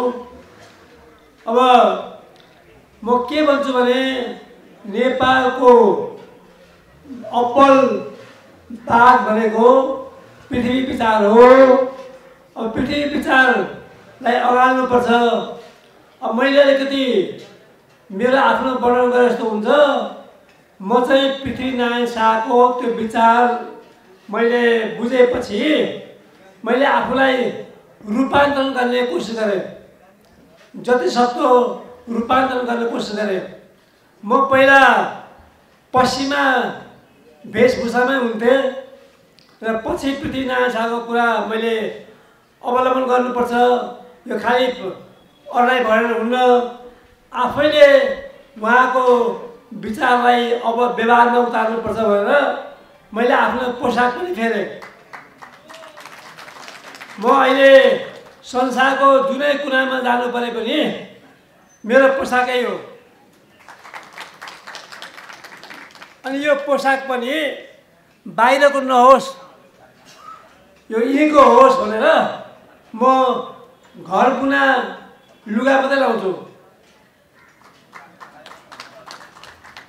त्यसले गर्दाखेरि र म पर्यटन व्यवसायमा छु। मैले गरेको व्यवसाय पनि पृथ्वीनारायण शाहको विचारमा आधारित छ। म आयात प्रतिस्थापनै गर्नुपर्छ भन्छु, आयात केही पनि गर्नुहुन्न भन्छु। जस्तो तपाईँ यहाँ आउनु भएको छ, यो प्राङ्गणमा हुनुहुन्छ, यो एउटा ऐतिहासिक भवन हो। यहाँ मैले 57 सालमा यो जीर्ण भवन फेला पारेर यसलाई जीर्णोद्धार गरेर यहाँ चाहिँ सांस्कृतिक विभिन्न जात जातिको वेशभूषामा सांस्कृतिक नाचगान हुन्छ बेलुका र सँगसँगै नेपाली खानपिनको व्यवस्था गरिन्छ यहाँ। यो पर्यटकहरू धेरै प्रभावित हुन्छन्, नेपालीहरू आउने पनि प्रभावित हुन्छन् र त्यहाँ तपाईँको जति पनि चिजहरू छन् ती सबै हातले बनाएका, त्यहाँ केही पनि विदेशी सामान छैनन्। यो एउटा यस्तो चाहिँ खाने ठाउँ हो, रेस्टुरेन्ट हो जहाँ विदेशी कुरा केही पनि पाइँदैन। अब अलिअलि पिउने कुरा चाहिँ पाइन्छ। त्यो पिउने कुरा पनि के छ भने नेवारहरूले बनाउँछ नि रक्सी, ऐला हो, हामी त्यो दिन्छौँ प्यालामा। त्यसले गर्दा व्यवहारमै कसरी हामीले पृथ्वीनारायण शाहको विचारलाई अवलम्बन गर्न सक्छौँ भन्ने कुरा छ। अब हामी सबैले आफ्नो आफ्नो पहिचान राख्न सक्यौँ भने, हामीले घर घरमा आफ्नो चिज मात्रै उपभोग गर्न सक्यौँ भने, जस्तो पृथ्वीनारायण शाहले भनेको थियो नि, कपडा बुन्न जान्नेलाई नमुना देखाई कपडा बुन्न लगाउनु भनेको थियो। भनेपछि अब हाम्रा पुर्खाले त यी हात बुनाहरू लगाउँथे नि त। अब अहिले हामीसँग शिरदेखि पैतालासम्म सबै आयोजित कुरा हुन्छ, हामीले खाने कुराहरू सबै आयोजित हुन्छ। त्यसैले गर्दा अब देशको अर्थतन्त्र अहिले अप्ठ्यारो अवस्थामा छ। हामी सबै कुरा आयात गर्छौँ, हामीसँग अब खाद्यान्न पनि हामी आयात गर्छौँ, त्यस्तो अवस्थामा छौँ। अब त्यसले गर्दाखेरि अब भनेको हामी व्यवहारमै पृथ्वीनारायण शाहको विचारलाई अवलम्बन गरौँ। उहाँको विचार बुझेर मात्रै हुन्न, व्यवहारमै अवलम्बन गरौँ भन्ने मेरो आग्रह हो तपाईँहरूलाई। अब त्यसले गर्दा गर्न चाह्यो भने सकिँदो रहेछ। मैले नेपाल भ्रमण वर्ष यो 1998 भनेर चाहिँ सरकारले घोषणा गर्यो, त्यो 57 सालतिर हो। मैले के भने नेपालमा भएको, काठमाडौँमा भएको प्रदूषणलाई कम गरौँ, नयाँ बनाउँदाखेरि मौलिक पनमा बनाऊँ भनेर मैले यो ठमेलको ज्याठा भन्ने ठाउँमा त्यति बेला मन्दिर जस्तो हनुमान ढोका जस्तै भवन बनाएको छु। त्यहाँ टिभी पनि छैन, त्यहाँ एसी पनि छैन। अब त्यहाँ जाडोमा अलिअलि चिसो हुन्छ, गर्मीमा अलिकति गर्मी हुन्छ, तर त्यो खप्नुपर्छ पर्यटकहरूले भनेर चाहिँ मैले त्यसरी बनाएको छु। अनि म आफू बस्ने घर पनि मल्लकालीन शैलीमा बनाएको छु, ताकि यो कुरा मात्रै गरेर होइन, व्यवहारमै यो लागु गरौँ भनेर। अब फेरि मैले अलिकति मपाइ भए जस्तो हुन्छ, तर मैले गरेको उदाहरण चाहिँ तपाईँलाई सुनाएको हो। यसरी हामी सबैले अवलम्बन गर्ने हो भने नेपाल समृद्ध रहन्छ, नेपाल बलियो हुन्छ। यही कुरा पृथ्वीनारायण शाहले हाम्रो पूर्वजलाई भन्नुभएको थियो त्यो दिव्य उपदेशमा। तर त्यसैले जबसम्म हाम्रा पुर्खाले दिव्य उपदेशलाई मनन गरे तबसम्म राष्ट्र बलियो रह्यो। अब पछिल्लो क्रममा अब यहाँ परिवर्तन भयो, राजनीतिक परिवर्तन हो। यिनीहरूले हामीलाई मार्क्सवाद, माओवाद, लेनिनवाद, गान्धीवाद हामीलाई पढाए। यो हाम्रो मार्नु सक्दो होइन। हाम्रो आफ्नै विचार थियो नि त, मौलिक विचार थियो नि त, जो पृथ्वीनारायण शाहले प्रतिपादन गरेको मौलिक विचार थियो, त्यो हामीले पढाएनौँ। हाम्रो पनि गल्ती हो। मैले के भने पहिलो काम त राजा महाराजाहरूले पनि पृथ्वीनारायण शाहलाई बुझ्नु पर्यो र यो घर घरमा यो विचारलाई पुर्याउनु पर्यो, जन जनमा यो विचारलाई पुर्याउनु पर्यो र यो विचारलाई व्यवहारमा उतार्ने काम गर्नु पर्यो। अनि मात्रै नेपाल सबल हुन्छ, बलियो हुन्छ, नेपाल अखण्ड रहन्छ। जस्तो हाम्रो अब यहाँ आज धेरै मान्छेले आफ्नो शिरमा टोपी लगाएको मैले देखेँ। यो त गौरवको कुरा हो नि। हामीले शिरमा टोपी लाउनु पनि बिर्सिसक्यौँ। अब हामीले पहिला लाउने भनेको त राष्ट्रिय भेष राष्ट्रिय पोसाकहरूमा त हामीले लबेदा सुरुवाल लाउँथ्यौँ। यो कोट त पछि आएको होला। अब त्यो पनि अब लाउँदा लाउँदा बानी पर्यो, सुहाएकै छ।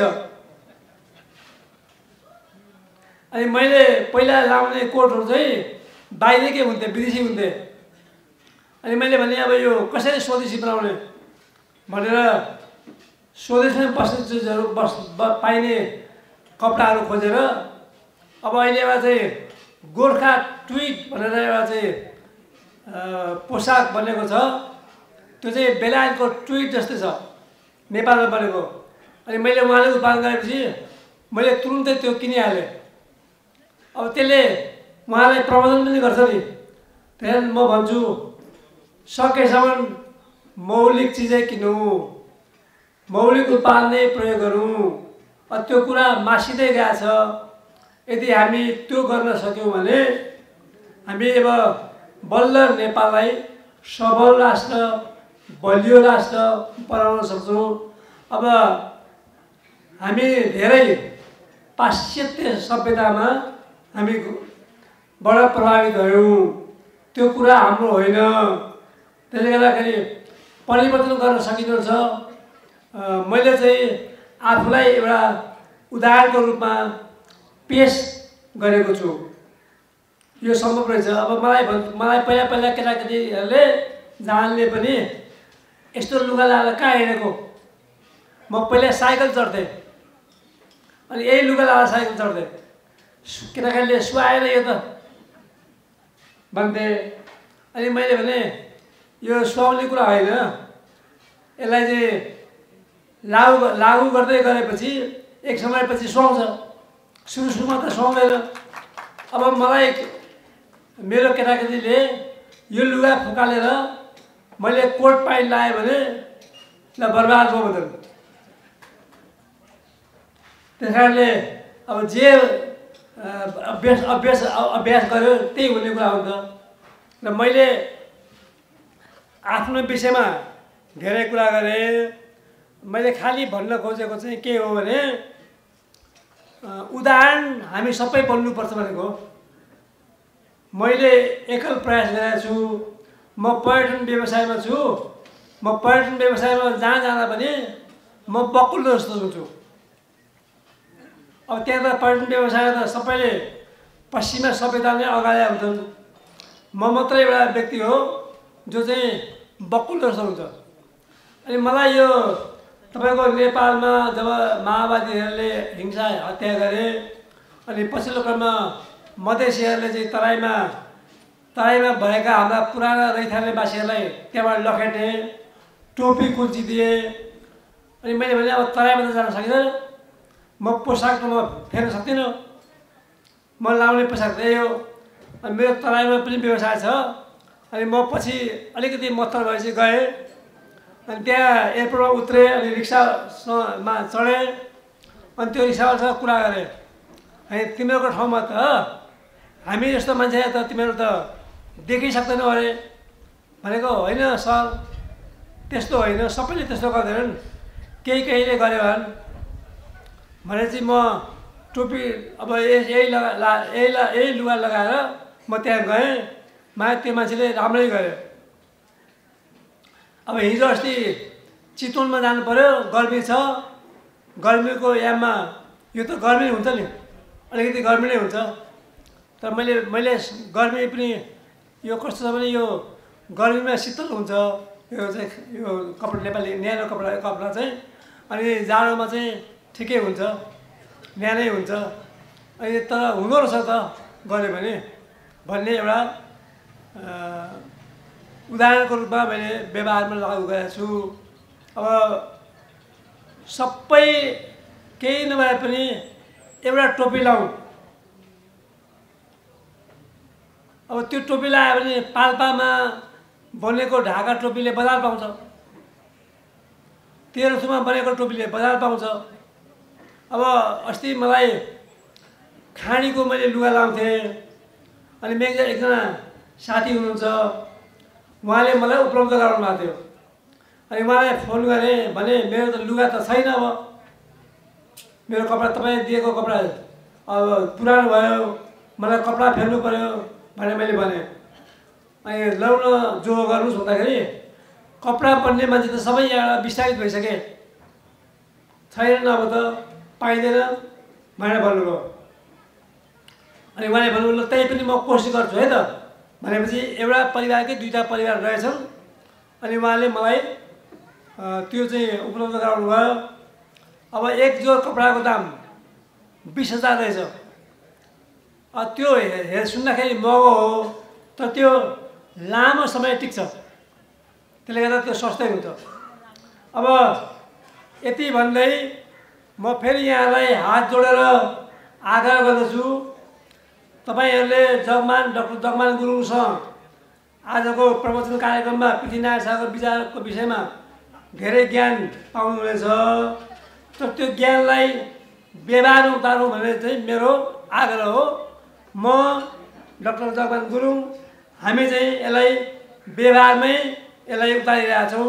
तपाईँहरूलाई पनि म यो आग्रह गर्दै मेरा धेरै शब्दहरू म यही टुङ्ग्याउँछु। धन्यवाद। नेपाल प्राज्ञिक मञ्चका संयोजक विद्वान प्राज्ञ डाक्टर जगमान गुरुङज्यू र आफ्नो जीवनलाई सम्पूर्ण रूपमा पृथ्वी पथमा आहुति गर्नुहुने भद्र शालीन व्यक्तित्व भरत बस्नेतज्यू, उहाँले जतिसुकै बेला जुन बेला पनि पृथ्वी पथको विषयमा राष्ट्रियताको विषयमा यदि आवश्यक छ भने जहिले पनि आफ्नो भवन उहाँले चाहिँ प्रदान गर्नुहुन्छ। र यो आज यो चाहिँ ज्वलन्त उदाहरण हो। यत्रो ठुलो विशाल क्षेत्र पनि उहाँले दिनुभएको छ, जबकि उहाँ पर्यटन व्यवसायमा हुनुहुन्छ। र त्यसपछि एउटा मिठो गीत सुण राष्ट्रप्रेमी व्यक्तित्वहरू, राष्ट्रका चिन्तकहरू र राष्ट्र नरहे हामी रहनौ भन्ने कुराको भावनालाई बुझेर यहाँ उपस्थित हुनुभएका विद्वान व्यक्तित्वहरू र साथै मेरा प्यारा राष्ट्रका चौथो अङ्ग भाइ बहिनी पत्रकारहरूमा मेरो हार्दिक अभिवादन। र मैले भन्ने कुरा नि कृपया महिला बोल्न लागि भनेर नहिँडिदिनु होला, एकछिन चाहिँ कृपया धैर्य धारण गरिदिनु हुन्छ कि भन्ने म आशा गर्छु है। र आज हामीले सुन्यौँ, हामीले धेरै भाषण सुनेनौँ। आज हामीले भरत बस्नेतज्यू र हाम्रो डाक्टर जगमान गुरुङज्यूको सुन्दा पृथ्वी पथको विषयमा सुन्दाखेरि हामीलाई लाग्यो हामीले गर्न खोजेको कुरा यही हो। हामी चाहिँ नि भौतिक आक्रमणबाट भन्दा हामी मानसिक राज गर्छौँ। हेर्नुहोस्, हामीले सुरुदेखि नै 2007 सालदेखि नै मानसिक राज गरेर मात्रै हामीले जित्या हो। जस्तो तपाईँहरू त पढ्नु नै भएको होला, हामीले पढेरै आएका हो। धरणीधरले के भनेको थियो, जाग जाग अब नेपाली जाग भनेर उनले कविता लेखेका थिए। त्यसपछि नेपाली जाग्न थाले हो। लेखनाथ पौडेलले पिजराको सुगा लेखेका थिए। त्यो बेलाको समसामयिक अवस्थालाई, त्यो बेलाको तत्कालीन अवस्थालाई चित्रण गरेर पिजराको सुगा लेखेका थिए, त्यो तपाईँलाई थाहा छ। जस्तो कृष्ण अधिकारीले मकैको खेती लेखेका थिए। यो मानसिक राज हो। तपाईँहरू भन्नुहोस् यो हो कि होइन?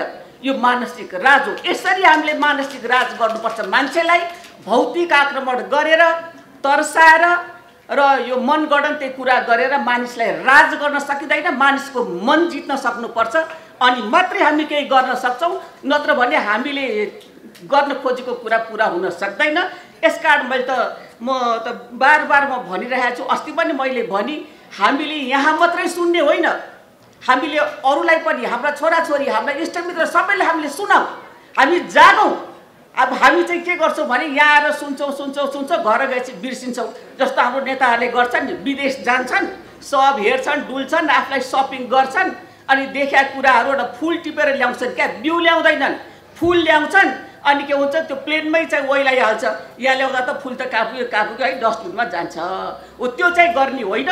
हामीले सुनेका कुराहरूलाई तपाईँले मनन गरेर, आत्मचिन्तन गरेर गएर आफूले, जस्तो भरत बस्नेतज्यूले आफूलाई पूर्ण रूपमा उहाँले चाहिने के परिवर्तन गर्नुभएको छ, लवाई खवाईदेखि सबैमा। भने हामीले त्यस रूपबाट गर्न नसके पनि हामीले अहिले के गरिरहेका छौँ, उहाँले भन्नुमा एकदम ठिक लाग्यो। किनभने यो वर्तमान त हाम्रो हो नि, यो वर्तमानमा हामी छौँ, यो वर्तमानमा छौँ, तर वर्तमान हाम्रो छैन। हो कि होइन भन्नुहोस् त? तपाईँले लगाएको लुगा तपाईँको छैन, तपाईँले खाएको कुराहरू तपाईँको छैन, भने हाम्रो वर्तमान त हो नि, तर वर्तमानमा नेपाली वर्तमान चाहिँ छैन। यो विदेशी वर्तमान हो। हाम्रो देशमा अहिले विदेशी वर्तमान भइरहेछ, हाम्रो आफ्नो मौलिक वर्तमान चाहिँ छैन। यसकारण हामीले त्यो मौलिकपनलाई अँगालौँ, हामी अगाडि बढौँ। हामीले मुखले मात्रै नबनौँ, खालि त्यो हामीले चाहिँ सुन्छौँ नि अनेक किसिमका भाषणहरू, मनगढन्ते कुरा, कुमालेको हाँडी फुटाउने कुरा क्या, यो गर्छु र त्यो गर्छु भने चाहिँ गएर चाहिँ हाँडी फुट्छ नि, ऊ यस्तै अहिले हाँडी फुटिरहेछ। यो हावाको महल बनाउन हामी छोड्दिउँ। त्यसकारण हामी जे बोल्छौँ, जे भन्छौँ त्यो गरौँ। जस्तो हाम्रो भरत बस्नेतजी एउटा अनुकरणीय व्यक्तित्व हुनुहुन्छ। उहाँले उदाहरण गरेर मलाई थाहा पनि थिएन उहाँको विषयमा के हो, आज मैले सुने। उहाँलाई धेरै धेरै उहाँप्रति म आभार व्यक्त गर्न चाहन्छु। एउटा राष्ट्रियता, राष्ट्रप्रेम भन्ने त्यो हो। राष्ट्रियता भनेको कुरा तपाईँले टोपी लाएर मात्रै पनि आउँदैन, दौरा सुरुवाल लाएर मात्रै पनि आउँदैन। राष्ट्रियता भनेको कुरो पात पतिङ्गरमा, यो ढुङ्गा माटोमा, नदी नालामा, पहाडमा हरेक कुरालाई सानो सानो बीजलाई नै सम्झिनुपर्छ। माया गर्नु नै राष्ट्रियता हो। म एउटा सानो किस्सा तपाईँलाई सुन्न मन छ भने म सुनाउँछु। यो यथार्थ घटना हो। एउटा ठुलो व्यक्तित्व, तपाईँले नाउँ पनि सुन्नुभयो होला, एउटा ठुलै पत्रकार हुनुहुन्थ्यो दाताराम शर्मा भने, जसले हालखबर पनि चलाउनुहुन्थ्यो। उहाँ मेरो घरको निकटमा हुनुहुन्थ्यो। उहाँले भन्नुहुन्थ्यो, उहाँ एकचोटि बर्मा जानुभएछ। बर्मा गएपछि दुईजना साथी गएको अरे। अनि बर्मा गएर बसेपछि अब आफ्नो घरको चिसो होइन, हावा, चिसो, पानी सबै छोडेर गयो। त्यहाँ जाँदा सबै कुरा तातो। अनि त्यसपछि सुतेर उठ्दाखेरि त यहाँ केले हो टोक्यो, केले हो चिलायो, केले टोक्यो, के होला? अनि उहाँले यसो समाएर हेर्नुभयो अरे, भएको कुरा यो हेर्नुभयो। हेरेपछि अनि उहाँले बाँड्छु मलाई यस्तो चिल्यो, यस्तो टोक्यो भने हेर्दाखेरि त उहाँले छोडिदिनु भयो। किन छोड्नुभयो भनेदेखि ओहो यो त हाम्रै गाउँको रोटे पो रहेछ भनेर उहाँले छोडिदिनु। यो हो राष्ट्रियता। यसरी बुझ्नुहोस् राष्ट्रियता। राष्ट्रियता भने यो हरेक धुलो धुलो, हरेक पात पात, हरेक कुरामा राष्ट्रियता। त्यसलाई माया गर्नु राष्ट्रियता हो। यो राष्ट्रियता भनेको बाहिरको ढोङ होइन, आडम्बर होइन। यो हामीले आफ्नो भित्रबाट हरेक कुरालाई हाम्रो पाइला पाइलामा हामीले फुकेर हिँड्नुपर्छ। हरेक कुरामा हामीले फुकेर गयो। राष्ट्रियता भने केमा छ? हरेक कुरा यो राष्ट्रियता हो, हामीले बुझ्नुपर्छ। त्यही हो राष्ट्रियता। यो देखावटी गरेर राष्ट्रियता आउँदैन। त्यसकारण म तपाईँलाई यो भन्न चाहन्छु। फेरि त्यसमाथि पनि हाम्रो देशमा बहुजातीय, बहुभाषीय र बहुसांस्कृतिक हाम्रो चाहिँ थलो हो। यहाँ चाहिँ नि विभिन्न किसिमको जात जाति, भाषा भाषी र संस्कृति छ। यसलाई एकत्रित गरेर हामीले अगाडि बढ्नुपर्छ। सम्पूर्णले हामीले अँगाल्नुपर्छ। हामीले कसैको भोलि आजै कसैको लोसार कि के त्यो पनि हामी सबैले सक्छौँ भने मनाउँ न। हामीले दसैँ मनाउँ, तिहार मनाउँ, लोसार मनाउँ, अरू के हुन्छ मनाउँ न। सबैजना सबै जातिको हामीले राम्रोसँग गरौँ, हाम्रो संस्कृति हामी मनाउँ भनेदेखि हामीले अर्काको हाम्रो यो जात ऊ जाति भनेर हामीले छुट्याउने अहिले हाम्रो कामै छैन। त्यसकारण हामीले त्यसरी गरौँ। यही हो राष्ट्रियता। यसलाई हामीले जगाएर लगाउँ। पृथ्वी पथको मुख्य धारणा पनि त्यही हो। अहिले पृथ्वी पथको हामीले धेरै ठुलो व्याख्या, धेरै लामो व्याख्या पनि सुन्यौँ। पृथ्वी पथ त एउटा संविधानको रूपमा आउनुपर्छ। यो यसलाई हामीले संविधानको रूपमा अङ्गीकार गर्नुपर्छ, अगाडि ल्याउनुपर्छ। यसलाई फलो गर्नु, यसलाई हामीले अवलम्बन गर्नुपर्छ। अनि मात्रै राष्ट्र बन्छ। त्यो बेलाको पृथ्वीनारायण शाहले कति दूरदर्शी रहेछन्, कति दूरदर्शिता पूर्ण आफ्ना अभिव्यक्ति दिएका रहेछन् भनेको हामीले बुझौँ। सम्पूर्णले हामी नेपालीले अब मुखले मात्रै होइन, कुरा मात्रै गर्ने होइन। म ती भाइ बहिनीहरूको म त हरेक मान्छेलाई म के भन्न चाहन्छु, तपाईँले एउटा दिव्य प्रदेश किन्नुहोस्। त्यो 3-4 कप चिया खानको पैसा जोगाएर भए पनि त्यो एउटा किताब चाहिँ किन्नुहोस् र पढ्नुहोस्। नभए पनि हाम्रो भरत बस्नेतज्यूले बाँड्नु भएको छ। त्यो चाहिँ अब गायत्री मन्त्र जप्न छोडिसके होइन, गायत्री मन्त्रको रूपमा त्यो लिनुहोस्, त्यो पढ्नुहोस्, त्यसलाई कण्ठ गर्नुहोस्, त्यो अनुसार आफूलाई अगाडि बढाउनुहोस्। अनि त्यसपछि त्यो हो हाम्रो राष्ट्रियता। अहिले त हामीले यो विश्वमा नै राष्ट्रियताको लहर आइरहेछ। तपाईँहरू हेर्नुहोस् न, तपाईँहरू पत्रकार पनि कति यहाँ हुनुहुन्छ, कति विद्वान विदुषीहरू हुनुहुन्छ यहाँ। यो विश्वमा नै राष्ट्रियताको लहर हो कि भन्नुहोस् त। यो ट्रम्पले अहिले के गरिरहेछ? सारा चाहिँ विदेशी लखेट्नुको कारण के हो? राष्ट्रियता हो कि भन्नुहोस् त। त्यसमा हाम्रो नेपाली पर्या होला, त्यो पर्छ नभए त्यो किन पनि। राष्ट्रियताका उसले चाहिँ कति गरिरहेछ? किनभने अमेरिकनहरू अल्छी भए, काम गर्न छोडे, विदेशीहरूलाई ल्याएर काम जोताउने, काम गराउने, आफू नगर्ने, ऐसा आराम मात्रै गर्ने। अमेरिका पनि ऋणमा डुब्यो। त्यसकारण उसले के गर्यो? राष्ट्रियताको नीति अवलम्बन गर्यो र अहिले उसले नयाँ नयाँ नीतिहरू ल्याइरहेछ। एउटा त्यो कुरा। अर्को कुरा, पुटिनले रुस र युक्रेनको युद्ध गर्नुपर्ने कारण पनि के हो? त्यो पनि राष्ट्रियताको कारण हो कि तपाईँहरू भन्नुहोस् त। राष्ट्रियता आफ्नो राष्ट्रलाई घेरेपछि जोगाउनको लागि गर्यो, एक कारण त्यो पनि हो। त्यसकारण अर्काको बैशाखी टेकेर अर्काको चाहिँ मुन खाएर अगाडि बढ्ने होइन। हामीले आफ्नो राष्ट्रियता कसरी जोगाउनुपर्छ, तपाईँले खालि चाहिँ नेताले मात्रै गर्नु, नेताले मात्रै राष्ट्र जोगाउनु होइन। हाम्रो राष्ट्र 80 ठाउँमा मिचिएको छ, तपाईँलाई थाहा छ? 80 ठाउँमा मिचिएको छ हाम्रो सिमाना। त्यो 80 ठाउँमा मिचेको कसले हेर्ने? अब को राष्ट्रलाई मतलब छ भने खालि 84 84 84 के को 84? हामीलाई 84 84 चाहिएन। अहिले आएको हालत यो छ, अहिले यिनीहरूको हालत यो छ, किन 84? अब यो छ नि, यो 84 भनेर फेरि आफै आउने भन्ने कुरा त के हो? यो त यिनीहरू भने त के भइसक्यो भने यो त डेट एक्सपायर्ड औषधि हो। डेट एक्सपायर्ड औषधि खाएपछि के हुन्छ? डेट एक्सपायर्ड औषधि खाएपछि मान्छे बाँच्छ? बाँच्दैन नि। ओ देश पनि मर्न लाग्यो, थाहा छैन नि तपाईँहरूलाई? देश जोगाउनुहोस् तपाईँहरूले। अब तपाईँहरू आफै चाहिँ डक्टर हुनुपर्छ, आफै नेता हुनुपर्छ, आफै सिपाही हुनुपर्छ, आफै जनता हुनुपर्छ, अनि मात्रै देश जोगिन्छ। होइन भने यिनीहरूले डुबाएर छोडे। अब 84 मा आफै आउनु, कति आउने हो, कति आउने हो? हेऱ्यो नि त 30-35 वर्ष हो। हेर्दा हेर्दा एउटा गीत छ नि, हेरेको हेरे हेरेको हेरे भने जस्तो। अब हेऱ्यो नि हामी हो कि भन्नुहोस् त? अब हामी के हेरिरहने भनेदेखि अब चाहिँ नि तपाईँ हामीले हेरेर बस्ने होइन। तपाईँहरू यहाँ कानमा त्यसलाई यहाँ बसेर सुन्ने बाहिर गएर सबै बिर्सिने काम चाहिँ नगर्नुहोस्। अहिलेदेखि सुरु गर्नुहोस्। तपाईँले जे गर्छु भने त्यो गर्नुहोस्, किनभने तपाईँ झ्यालमा बस्नु भएको छ। तपाईँले बाहिरको मान्छेलाई आइज भनेर बोलायो भने आउँछ, जा भन्यो भने आउँछ आउँदैन। त्यस्तै हो अल्छी भन्ने कुरो पनि। अल्छीलाई बोलायो अल्छी आउँछ, जागरलाई बोलायो के आउँछ? जागर आउँछ। त्यसकारण अब अहिले अल्छी गरेर बस्ने बेला छ। यो बेलामा हेर्नुहोस्, रावणले कत्रो ठुलो कुरा भनेको थियो। रावणले के भनेको थियो मर्ने बेलामा? यति ठुलो विद्वान थियो ऊ। रावणले के भनेको थियो? हेर मैले पुलिस सन्देश दिएको छ। मैले उसले के सन्देश दिएको छ भने मौकालाई, सुवर्ण मौकालाई चिन्नुपर्छ। त्यो नचिन्दाखेरि मैले रामलाई चिन्न ढिलो गरेँ, त्यसकारण म मारियो। हो कि भन्नुहोस् त? र अर्को कुरा के हो? आफूभन्दा सानो भनेर कहिले नहेप्नु। आफूभन्दा सानोलाई हेप्यो भने के हुन्छ? त्यो सानाले भोलि गएर चाहिँ पुनले आफूले नगर्नेपछि राम्रो कुरा सुन्न सकिँदैन, अर्काले भने मानिँदैन। मैले सानो, मैले आफूभन्दा मुनिकालाई कहिले पनि मैले राम्रो मानिनँ, मैले हेपेँ, मैले चाहिँ उनीहरूलाई सधैँ मैले आफूभन्दा सानो भनेर गर्ने। त्यसकारण चाहिँ नि मैले चाहिँ के कतिपय कुराहरू मैले थाहा पाउन सकिनँ, ज्ञान गुरु मैले लिइनँ। उसले भन्यो अन्तिम कुरा, उसले के भन्यो? अन्तिम कुरा उसले के भन्यो भने आफ्नो गोप्यता कहिले नखोल्नु। आफ्नो गोप्यता खोल्दाखेरि के हुन्छ? मैले आफ्नो गोप्यता भाइ भनेर विभीषणलाई खोलेँ। विभीषणले कसलाई भन्यो? रामलाई भन्यो। रामलाई भनेपछि के हो? राम बाटो मार्यो। यो स्थिति आउँछ। त्यसकारण हामीले त के गर्छौँ? खुफियाको चाहिँ मुख्य मान्छे ल्याएर चाहिँ राति कोठामा लग्छौँ। आफ्नो गोप्यता त सबै भङ्ग हो कि भन्नुहोस् त? अब त्यो भङ्ग भएपछि अनि कसले चाहिँ हामीलाई गन्छ भने अब परराष्ट्र मन्त्री जाँदाखेरि चाहिँ ढुकेर बसिरहनु पर्ने अर्का देशमा। ल हेर्नुहोस् त, बिजोग हो कि नि? यो हाम्रो बेइज्जत हो। यो तपाईँहरूले आफ्नो बेइज्जत सम्झिनुपर्छ। यो चाहिँ नि के अरे परराष्ट्र मन्त्रीको बेइज्जत होइन, यो हाम्रो नेपालीको सम्पूर्णको बेइज्जत हो। यो कुरा बुझ्नु पर्यो। तपाईँहरू युवाहरूले बुझ्नुहोस्। तपाईँहरू त्यो चाहिँ नि के अरे अहिलेका युवाहरू चाहिँ यसरी उठ्नुहोस्। अब सुतेर बस्ने बेला छैन। त्यसकारण मौकाको फाइदा लिनुपर्छ, मौकामा काम गर्नुहोस् तपाईँहरूले। र अब यसरी अब प्रधानमन्त्रीले कतिचोटि चाहिँ जान खोज्नुभयो विदेश भ्रमण होइन? अब तपाईँलाई थाहा छ कुन देशको भ्रमण? खोइ त जान पाएको? कसले गन्या छ भने उनीहरूलाई? कसले गन्या छ? कसैले गन्या छ? हामी नेपालीको कत्रो बेइज्जत भइसक्यो।